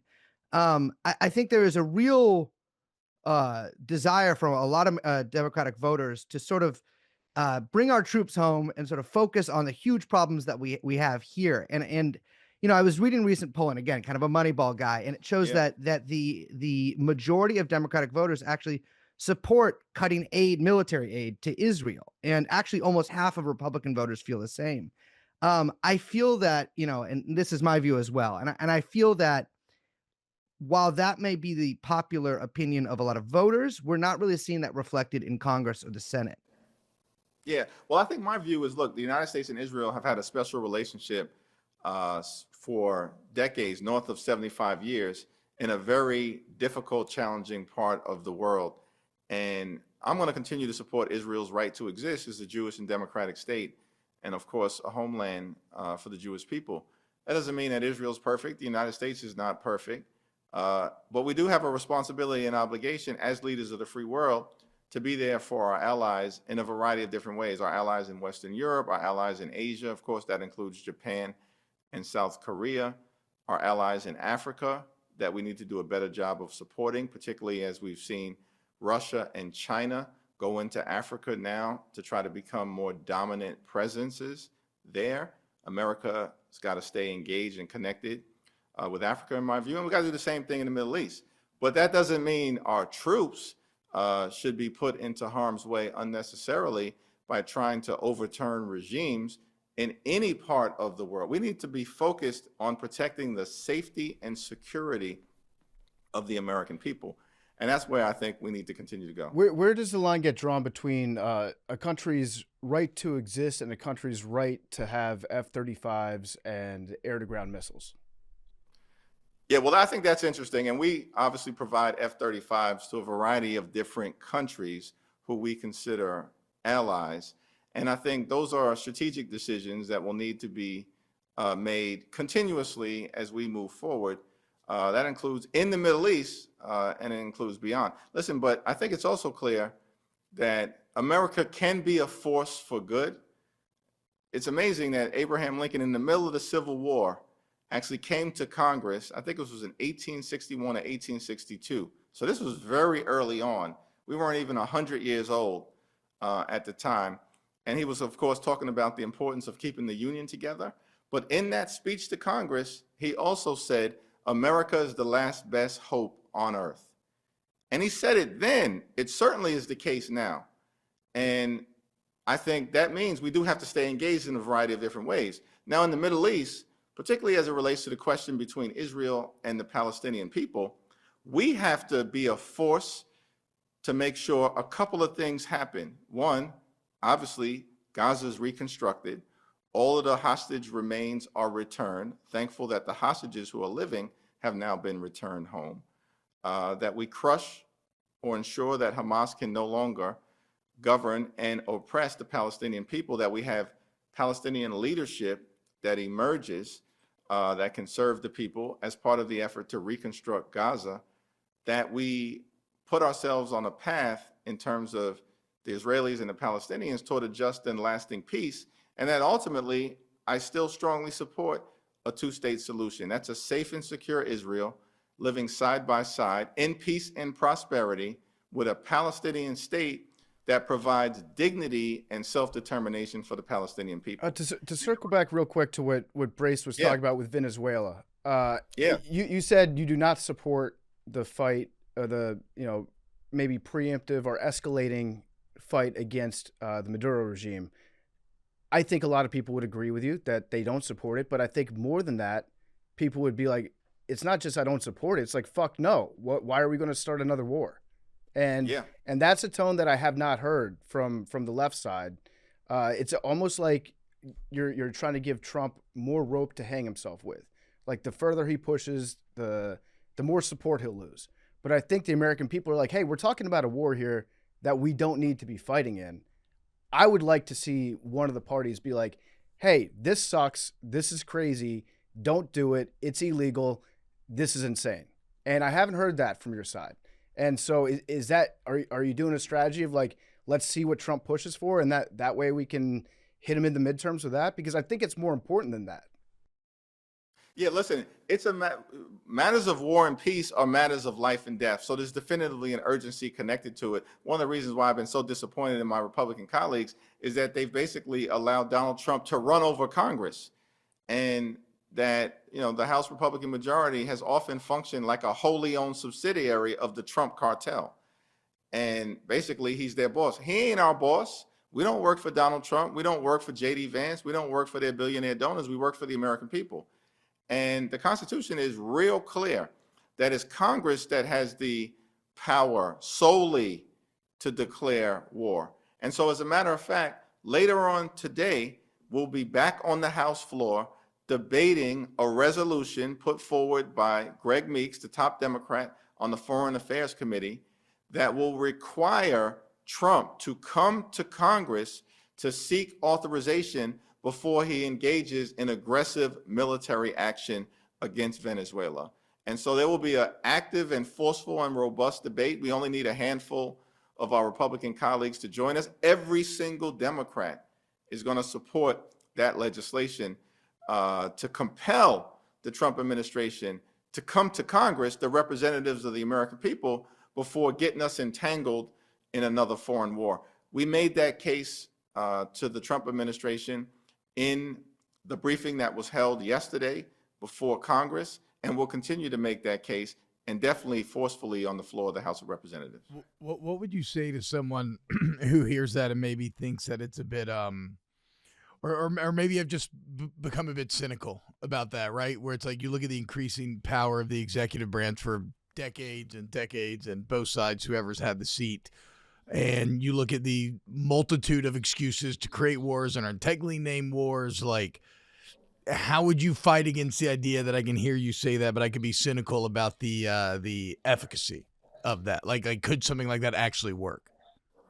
Yeah, well, listen, it's got to work. I mean, that's the system that we have. At the end of the day, the founders, they didn't create a parliamentary democracy. If they created a parliamentary democracy, basically the executive branch and the legislative branch are one and the same. That ain't what we have in the country. It's separate and co-equal branches of government.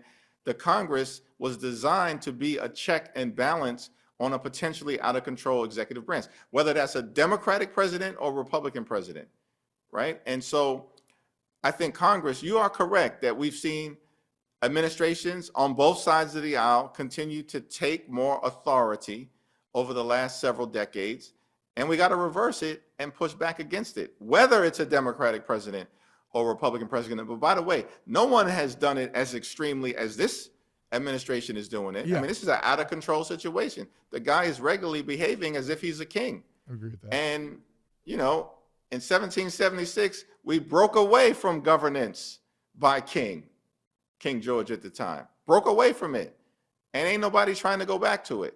So that is going to require, the Congress to step up in this instance.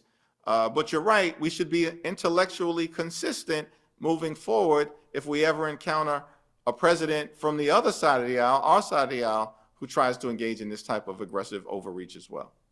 Big T, you got anything? Yeah, I've got a website pulled up here, and I don't know. You can tell me if this is accurate or not. It lists congressional stock trades, and it says you haven't traded any stock since 2021. Is that true? Well, that is correct. Well, I don't own any individual stock, and so that would be correct. Okay, well, that leads to my real question, which is that I don't want to tell you how to do your job. That seems like you're missing out on a pretty sweet deal. Why is that? Well, listen, I think that public service is a sacrifice, and it's a worthy sacrifice when you enter into this arena. And the overwhelming majority of my colleagues, they're in Congress to do the right thing, to serve the public, to make life better for their constituents. But there is a perception problem, and in some cases, a substantive problem, when you have the ability of members of Congress to trade stock. It shouldn't happen. We should ban it. There's a bipartisan effort to try to do that, overwhelmingly supported by Democrats. We just need a handful of Republicans to continue to partner with us, and we can get this done. And we're committed to banning stock trading. It just shouldn't happen. Mm-hmm. I got a question about actually a couple of colleagues of yours. Corey Mills. Corey Mills, this guy is straight out of a movie. I sometimes he's amazing. He's kind of like I almost respect it. The guy is a illegal arms dealer. He sits on the Armed Services Committee, and I mean all the other stories that have come out about him in the last 2 months, it feels like I'm watching what's that movie with Jonah Hill? War Dogs. War Dogs. Yeah. Yeah, War Dogs. Moneyball. Moneyball. Yeah, good call, Brace. Why is he still around? Why is he on the Armed Services Committee if he's involved in the decisions that impact the price of the weapons that he's selling outside of this country? That I can't even think of a bigger conflict of interest that I've ever seen in Congress than this. And it seems like it's been somewhat of an open secret for a long time. Why is he still around? Yeah, it's a wild situation. First of all, I would presume that we're getting close to a point where his own constituents are going to throw him out in the next election. But prior to that happening, the Republicans have basically made a decision that they're just going to look the other way by and large in terms of all of the things that Corey Mills has been accused of doing, some of which has been confirmed. And it does seem strange that he would be put on the Armed Services Committee, and the dude is an arms dealer. That's crazy. That is nuts. Mm-hmm. And it's one of the things that I think causes people to look skeptically upon the entire institution. Again, the overwhelming majority of people, Democrats and Republicans, people I may disagree with on a variety of issues, but I think are here to try to do the right thing for the folks they represent. But then you got people who are clearly bad actors. And I believe that many of these allegations are before the Ethics Committee right now related to Corey Mills. Hopefully the Ethics Committee will make a decision sometime sooner rather than later, and we can see some accountability. And then when it comes to somebody that's on your own side, Henry Cuellar, he's going to be running as a Democrat again. I think the speculation was that he would flip to Republican after he was pardoned by the president. Doesn't look like he's going to. That seems like the kind of guy that also should not be in Congress. A guy that was just convicted on it was bribery. I forget what all the other charges were, but pretty much a boilerplate guy of this person should not be in Congress. He's running as a Democrat again. Are you afraid of alienating that he'll flip back over to running as a Republican, and that's why you haven't been more forceful in saying this is an example of a guy that we do not want representing the American people? Because I feel like that's something that when I don't hear you say that, I think to myself, well, he's playing the game here, when I think it's, again, bigger than this one situation, and the American people should be like, this dude should not be representing us. Yeah, thank you for asking that. And here's the thing, relative to the Cuellar situation, that's a bit different than some of the pardons that I've criticized, particularly as it relates to Santos, as an example, who was convicted by a jury of his peers. Now, the thing with Cuellar is that, the thing with Cuellar is that Cuellar, yes, was indicted, but I support the principle in this country that you are innocent until proven guilty. There's a presumption of innocence, and it's for a reason. Now, far too many people assume you get indicted, you must be guilty. That is not the case. And I've been someone who's been involved in criminal justice reform for a long period of time. In fact, partnered with Republicans on the other side of the aisle during the first Trump administration to enact the First Step Act, which was the largest criminal justice reform bill in a generation to try to push back against what I believed was the mass incarceration epidemic that we have in this country and the failed war on drugs. So I believe in the presumption of innocence. Cuellar was never convicted by a jury. Trump decided, for whatever the reasons, to step in and pardon him. Now, Donald Trump was indicted in 4 different jurisdictions, and every single time he was indicted, notwithstanding my strong disagreements with Donald Trump, who he is, what he represents, I was also clear. He's entitled to the presumption of innocence, and that's the reality, whether you are the President of the United States, a member of Congress, or everyday Americans. And we should fight for this principle, because when you have overly aggressive prosecutors trying to jam up everyday Americans, it doesn't get the same level of attention. And unless we support this principle for everyone, the people who are going to be adversely impacted the most aren't going to be the ones that have the spotlight on them. It's going to be everyday Americans who can get overrun by people who are overly aggressive in prosecuting crime in America. I agree with that, but also, don't you see that's a little contradictory with how you just spoke about Corey Mills, which is, the Republicans it's disgraceful that he's still there. The Republicans haven't done anything about it. He hasn't been convicted of anything. It's just accusations against him. And then Cuellar, he's got some pretty significant accusations against him. And this would be the moment where the Republicans would say, the Democrats need to do something about this guy. He's their problem. Why have I tend to agree with that. If we're going to say the same thing about Corey Mills, I feel like we should say the same thing about a guy that is also someone that should not be representing us. Well, what I'll say about Cuellar is that, consistent with our own internal rules, the moment that he was indicted, he lost his gavel in terms of being the top Democrat on the Homeland Security Subcommittee of the Appropriations Committee. And that happens whenever any member of Congress on our side actually confronts a criminal indictment. Notwithstanding the fact that they're innocent until proven guilty, they've got to step down, as was the case with Cuellar, from his leadership position on a very powerful committee, the Appropriations Committee. And that's also the case with anyone who may be in leadership. The moment that you face this kind of criminal jeopardy, you've got to relinquish your position.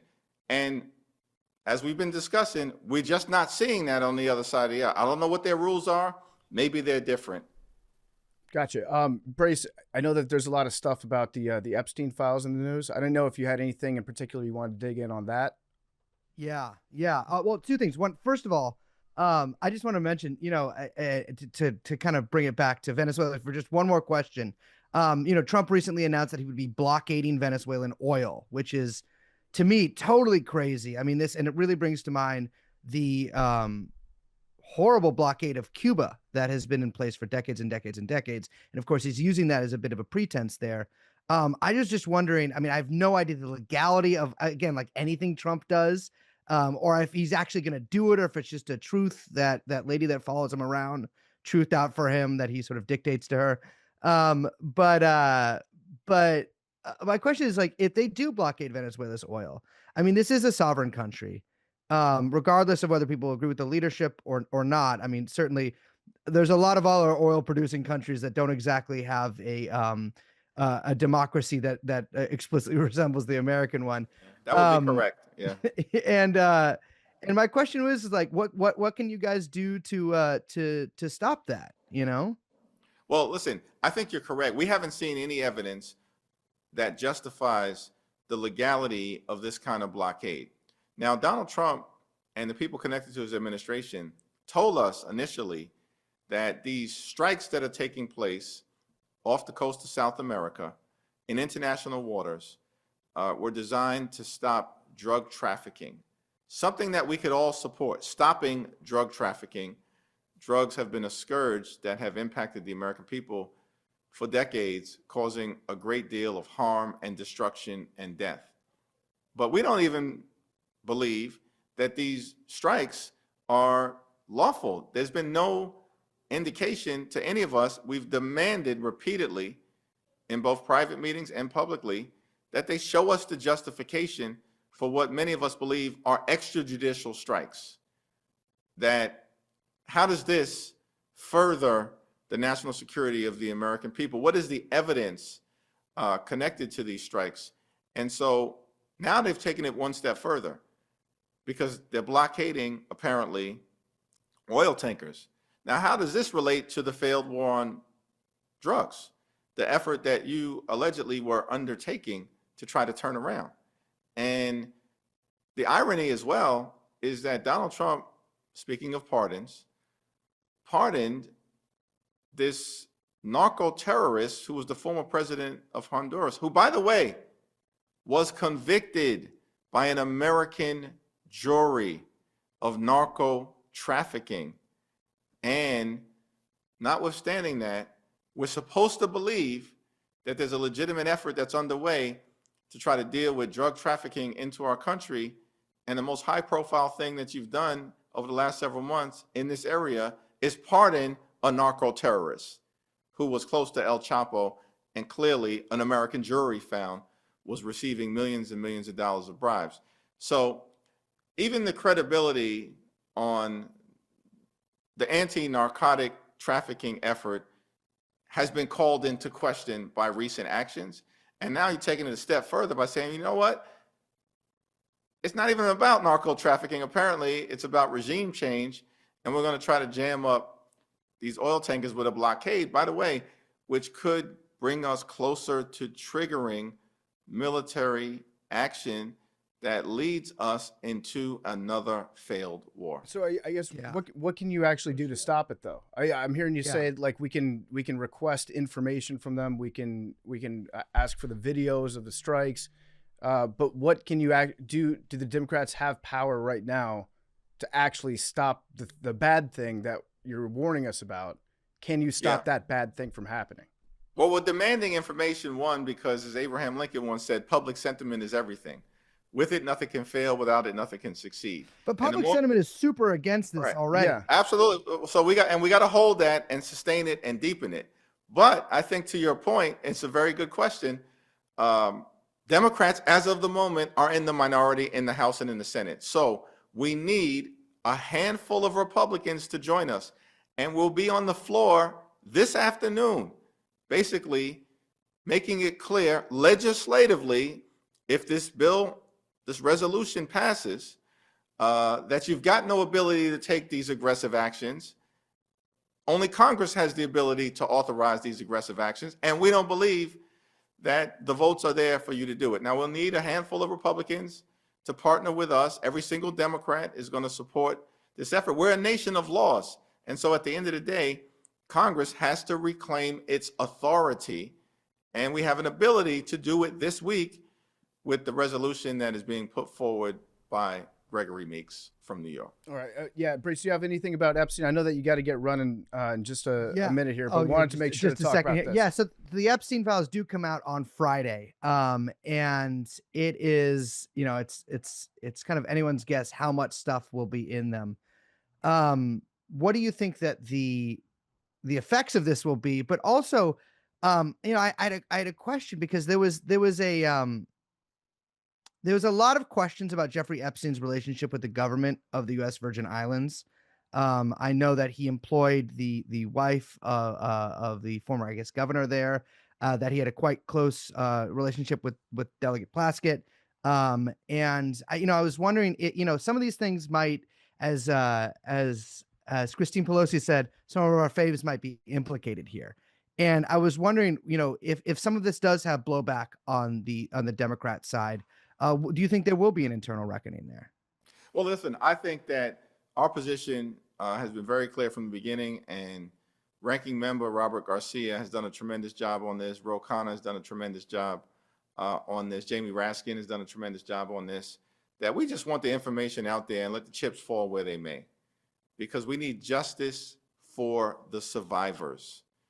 These were, teenage girls in many instances who were victimized by Jeffrey Epstein and his powerful friends. And there's been zero accountability for people who may have been involved in this effort to really exploit these young women or teenage girls. And it's the survivors who have said, we want this information released to the American people so that there can be some accountability moving forward. And that's our view. No matter how well connected or powerful these individuals may be, where the information leads us, the information should lead us. Yeah, I full agreement with you in that. I know one of your big donors in the 2023-2024 cycle is APAC, BlackRock, Apollo Global Management, MetLife, and Lockheed Martin.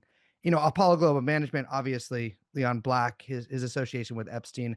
I know there is some sort of internal reckoning there. It looks like that from the stuff that has been coming out through the recent release of emails from the House Oversight Committee, which has been doing an incredible job with that.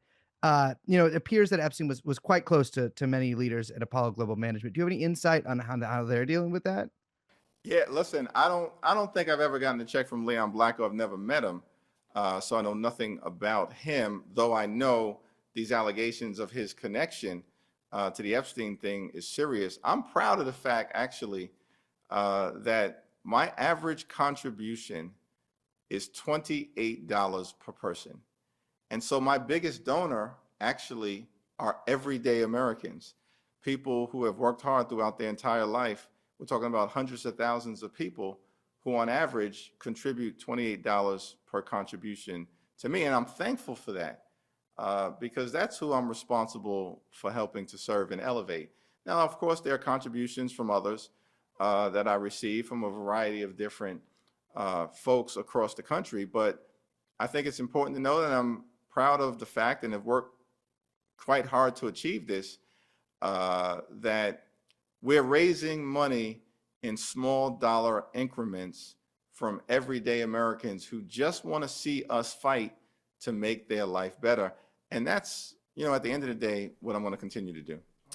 Can I just real quick on the way out here, because it seems like it's been a theme of the entire conversation, but you just mentioned like the basic cost of living, inflation, and I know this is like a very naive question potentially, and I just fucking talk about football, but it seemed like inflation in the economy was the lever of power that Trump used to regain office, right? It'll now be the lever of power that y'all seek to regain office, and I understand that. I just don't understand how do you actually attack it? How does it actually get solved? Is because I can't see prices going down. Maybe I guess they could. Is it about wages going up? Like, it all sounds good, and I want to believe it because I feel it, and it fucking sucks. But like, I just don't know. It just seems like it's being bandied back. I don't know how you could possibly make it happen. Yeah, it's a great question, and it's on the minds of so many people that I represent and people that I encounter across the country, because the cost of living is too high. And it should be all hands on deck. Everybody, House, Senate, Democrats, Republicans, Congress, President, everybody, all hands on deck to deal with this issue. And you're absolutely right that Donald Trump promised that he was going to lower costs, that he was going to focus on this issue, that costs were going to go down on day one. His words, not mine. But he clearly overpromised and has underdelivered consistently, and is now saying that the affordability crisis is a hoax. Yeah. Bro, all last year, you kept talking about the affordability crisis. How is it now a hoax? It's not. It's impacting everyday Americans. So I think one of the things that clearly can be done is to get rid of the Trump tariffs. The Trump tariffs are singularly responsible for raising costs on everyday Americans this year by thousands of dollars per year. We have to get rid of it. And we're committed to doing that as Democrats. Hopefully some of our Republican colleagues will partner with it. The cost of housing is way too high.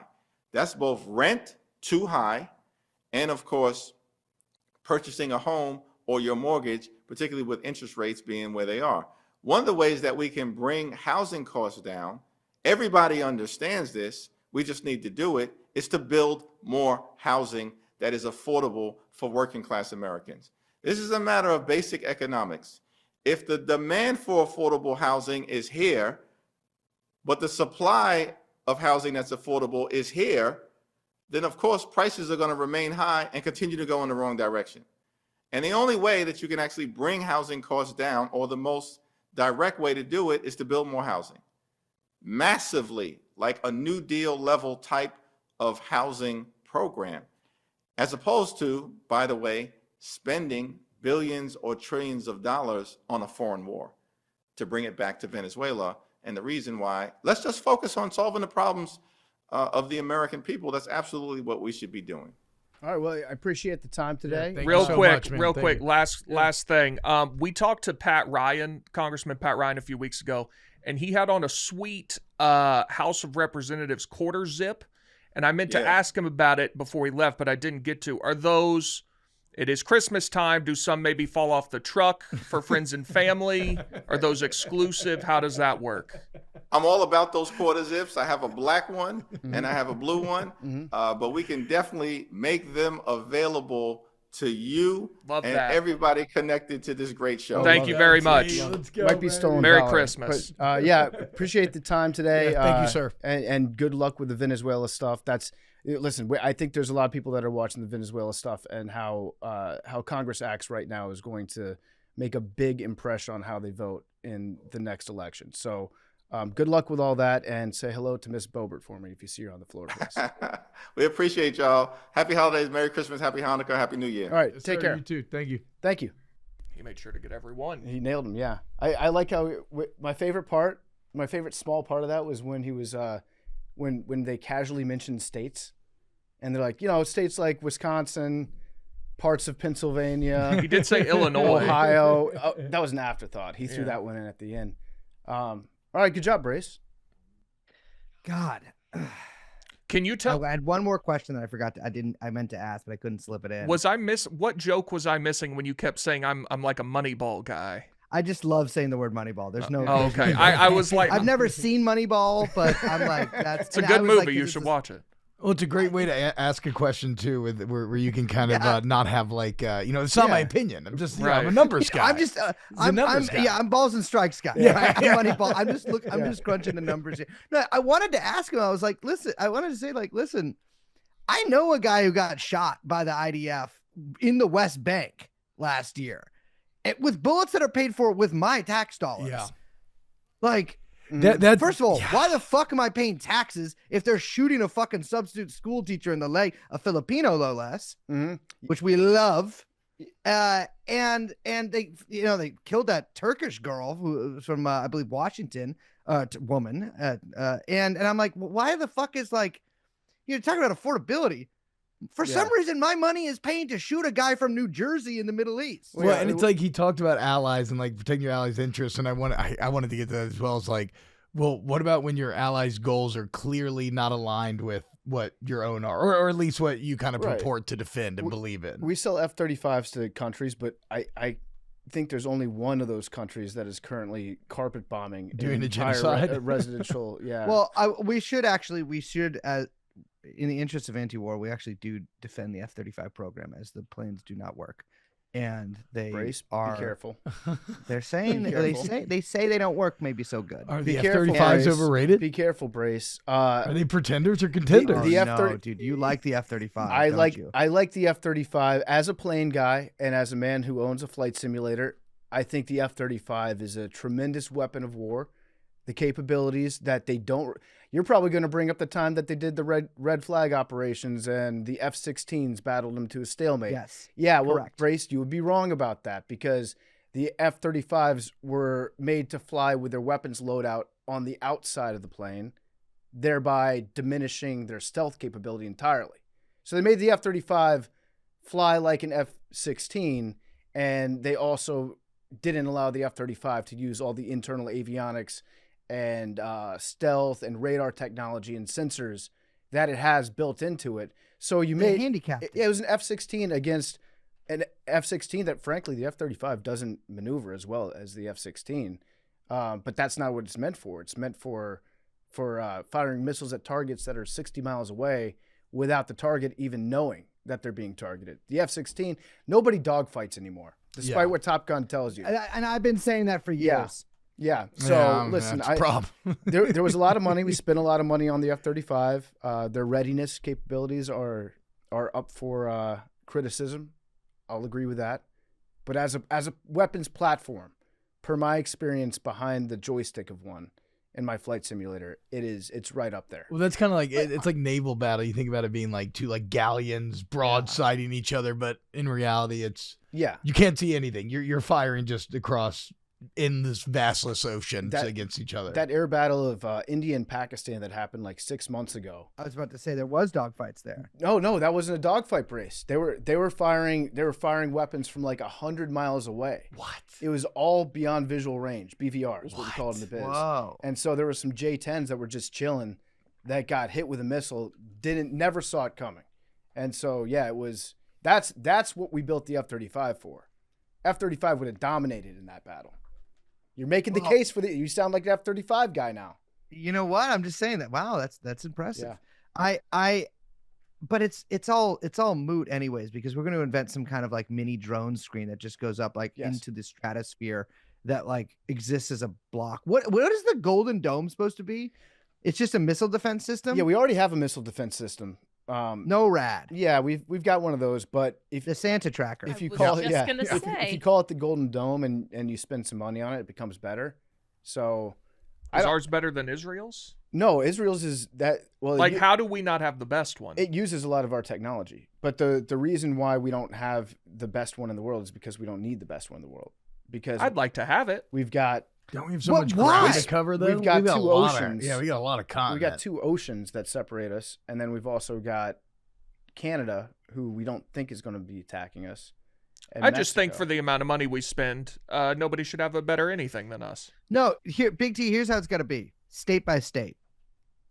Every state has a separate missile defense. States' rights. I'd be fine with that. States' rights. And it's done through like bonds or whatever, like slightly raising taxes on cigarettes. And so some states will have $100 packs of cigarettes. Some states are like, you know what? We're Indiana. We don't need, it's like, the missiles have to go over so many other places to get here. We don't need a system. Yeah. Cigarettes are $3. What state do you think would spend the most money? Like would have the most to fear from other states attacking it? Florida? From other states or other countries? From other states is, I'm like that. Every state if we're going for state, every state hates every other state. Alabama. But Alabama's surrounded by allies. I mean, doesn't Louisiana have a very key port? A lot of oil. They do. Interests and whatnot. Yeah, but but the ground's so wet there that if a missile hits, it just kind of like it just goes into the mud. Yeah. It just squelches. I feel like Maryland would probably try to take over Delaware. Can you guys get Nancy Mace on? Would love to. I would love to. I would love to talk to her about the Charleston airport. I've become an expert on her problems with the Charleston airport. I think that would be a great episode. What have you learned about it? Because all I know is that she was not afforded the security that she was told that she was going to get, and then she yelled at somebody, and then she spent the next 2 weeks tweeting at the airport because she was angry at the airport. Nothing you said was incorrect there. Okay. However, let's add a little nuance to this. First of all, women are put upon in a sexist way often. And a certain gentleman was murdered in Utah named Charlie Kirk. And as you know, murders often go one boy, one girl, one boy, one girl. She is a prominent conservative voice. She was going to the airport, which is a place where, okay, granted, basically no shootings ever happen to the airport because it is a place where there's actually a lot of police. Oftentimes they even have guns there. In New York here, they have the National Guard there even. However, anything can happen. That's what we've learned from all the events of the past since Christ died, really. And so she goes to the airport. These guys are supposed to meet her. Yes, she doesn't come in the car that she said she was coming in. Yes, it was a different color car. You're police officers. Situational awareness is your number one thing. Eyes everywhere. Okay, I see that's a red car or not a red car. It's a gray car. Whatever. You see Nancy Mace in that car. She is unmistakable. And again, sexism is a big problem. So I don't mean it in a sexist way when I say that body is unreplicable. And those police officers should have been able to note her exiting the car, no matter what car it was. Okay, maybe it was a different place where she was dropped off than she said she was getting dropped off. Doesn't matter. Doesn't matter. It's just, and then they're mad that she's on the phone being like, these cops fucking suck. I fucking hate the cops. Guess what? 5 years ago, summer 2020, everybody was talking like that. And just because, yes, it takes her, she's from South Carolina, takes a little while to catch up. Yep. I understand. Her ACAB moment or whatever came a little late. Fair enough. And then to have Lindsey Graham support the Charleston airport instead of this woman named Nancy Mace, who should be his friend. I don't understand. Lots of women have a gay friend. Oftentimes it's an evil influence in their life. And let's not, and this isn't anything about gay people. No. This is anything about women. But a lot of women have a cruel homosexual whispering in their ear like the man in the horse kingdom in Lord of the Rings. Worm tongue. Of course, I'm talking about the famous worm tongue. And so I don't understand why Nancy Mace doesn't have a worm tongue relationship with Lindsey Graham. Is it because he's too fat? I mean, this is the question we're all asking. Is the reason that Lindsey Graham doesn't advise Nancy Mace is because maybe she thinks he's too fat, and it could be a lot of the cause of this. She's like, I don't want an advisor who makes the floorboards creak when he comes to secretly advise me. However, she did appear to tweet out what appeared to be, I'm using appear as many times as possible in the sentence, allegedly appeared to me to be a photoshopped or rather grokked image of her possibly pregnant in front of a Christmas tree with gray hair the other day that greatly disturbed me. I saw that too. Is she not actually pregnant? No, right? That would be a wild thing to tweet out if you weren't. Maybe, but it's like, who's tweeting out like the baby bump begins showing? You know what I mean? Yeah, you would typically wait for, I would guess maybe 4 or 5 months, maybe 6. After the kid is born, when you're like, check it out, I got triplets. Yeah. I mean, that would be wild if that was actually what she tweeted. But I agree. Listen, I stand with Nancy Mace. I think we made that pretty clear when we first discussed it, that we stand with Nancy Mace. Nobody likes airports, Nancy. Dude, you know who you actually got to get on? Anna Paulina Luna. Yeah. I know. That's your girl. No, she's not only a girl, but she's like the congresswoman whose portfolio is like conspiracies. Yeah. Yeah. She, didn't she go on Rogan a while ago? Oh, I bet. I don't know. It's hard for me to watch. She was just interviewed by The Daily Show. That guy that goes to all of the Trump rallies. I'm forgetting his name. Oh yeah, Jordan. Is his name Jordan? Possibly blonde man. Yeah. Jordan Klepper. Yeah. Yes. The worst to ever do it. Yeah. He just interviewed her, and she pulled out a scroll during the interview. A scroll? Yeah. Did she unfurl it? Yep. It was wrapped up? Yep. What was on the scroll? It was talking about how she thinks, I'm paraphrasing it, but something about how Trump is king to her. Okay. She wrote the scroll? Yes. I would assume if you have a scroll, it's something that you uncovered. Hold on, I'll find the clip. Like a long lost uncovering. I didn't know they were even making new scrolls. How do you even write on a scroll? Did she? I thought that this is like something you get at Joann's Fabrics or something. It seemed about that on par.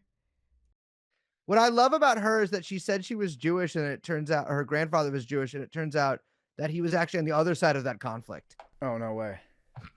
Yes.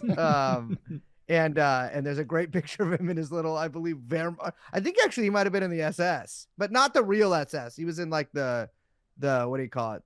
The like poser SS, the Waffen SS. Okay, gotcha. Yeah. Or but I mean, whatever. They're all the fucking same. Yeah, the volunteer version of it. Still not a good thing to be. Actually, Brace, I wanted to talk to you about the dude from Maine, running for Senate.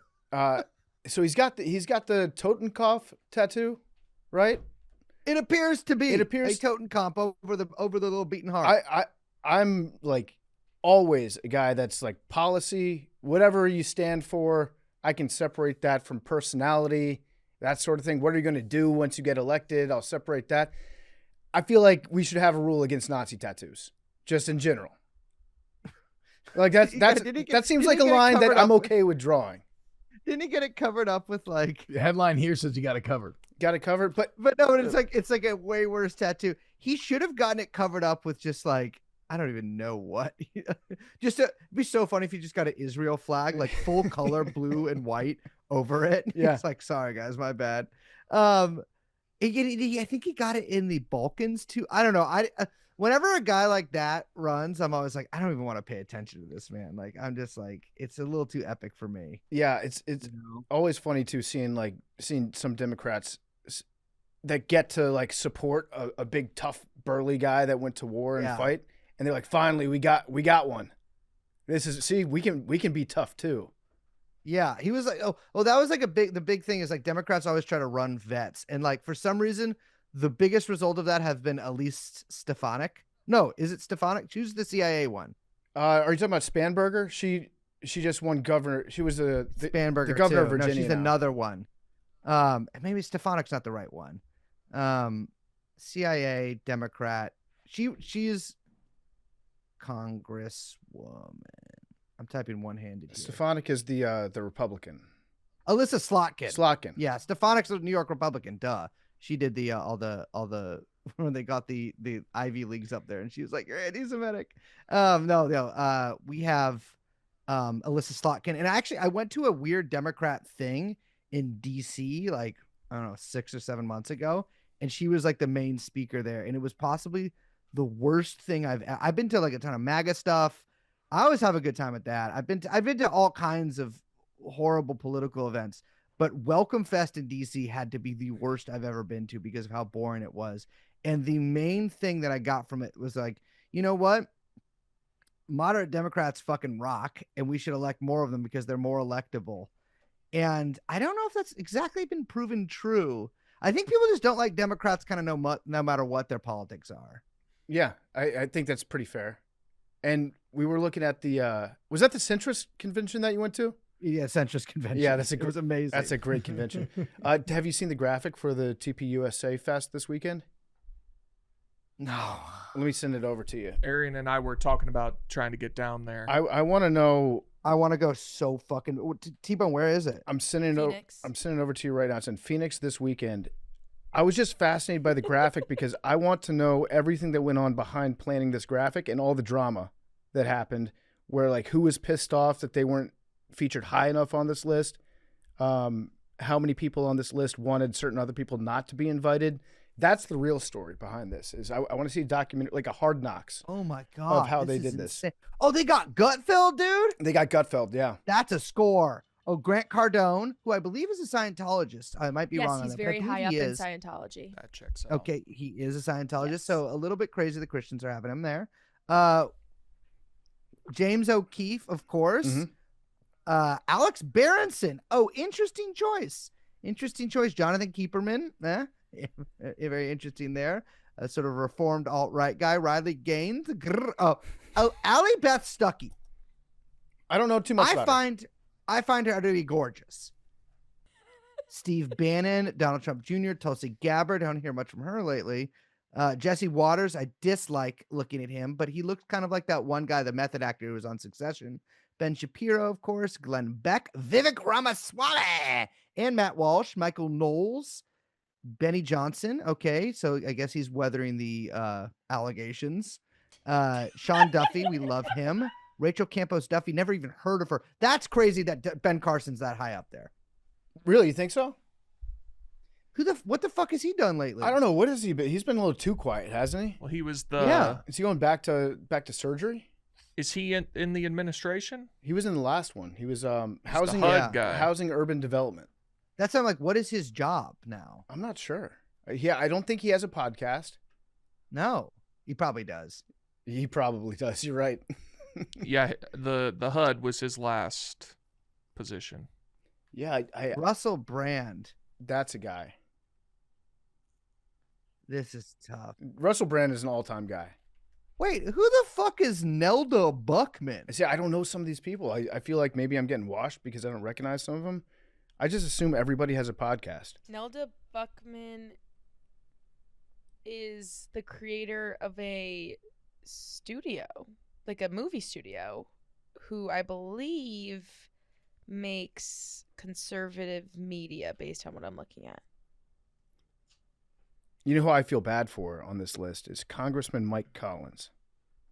He has been reduced to first, second, third, fourth, fifth. He's in the sixth row. Mm-hmm. He's a sitting U.S. representative, and he's right behind Gary Brecka, Graham Allen, Greg Laurie, John Amanchukwu, and Brandon Tatum. Who is Millicent Cedra? That's like a Hell Game of of a Thrones name. fucking character. It is, yeah. It does look like Ben Carson has a podcast. Common Sense. Last upload on YouTube 2 months ago, though. So, yeah, he's not really. Oh, he's like a lot of. 146 videos. Yeah, but that's like a lot of. 146 a lot of athletes that retire and they're like, I'm going to start a podcast. Yeah. And then Who they was run the out of guy stories. that was having sex accidentally on Instagram Live? Shannon Sharp. Shannon Sharp. Well, no, he Shannon wasn't. Sharp. He was purposely having sex, but accidentally went live. Yeah. I'm just saying, Ben Carson. I feel like to revive his career, should fuck on live. Yeah, I think that's a great way to do it. Are you going, Big T? Are you going to this? No, Arian and I talked about it on Monday. He's actually in Phoenix right now, but he's leaving tomorrow, and we couldn't. They're like sold. It's completely. You can't get in. They're sold out of passes and everything. God damn, dude. I'm going. We're going on vacation. Christmas break. We do a break every year. And it's always, this one fucking sucks because I want to go to this. And also the Epstein files come out the day that we go on break, which I guess is good. I can get time to read them. But I want to go to this so fucking bad. How much of that are you going to read? Like, do we have a guess even how? Dude, I have no idea. I'm on a little bit of a mission for like the first 10 days of break. And so I'll have kind of a lot of downtime to read them. If you were to just like guess what we're going to fight, is there going to be a bombshell in there? Dude, I think there will be some bombshells in there, but I don't know what the fuck they could possibly be. Like, I have no idea. I gotta be honest. I don't even fully even really understand all of what they're releasing. Yeah, I think it's the grand jury stuff with Ghislaine, all the stuff that went into the investigation that eventually got Jeffrey Epstein arrested. Yeah. And maybe some financial stuff from before.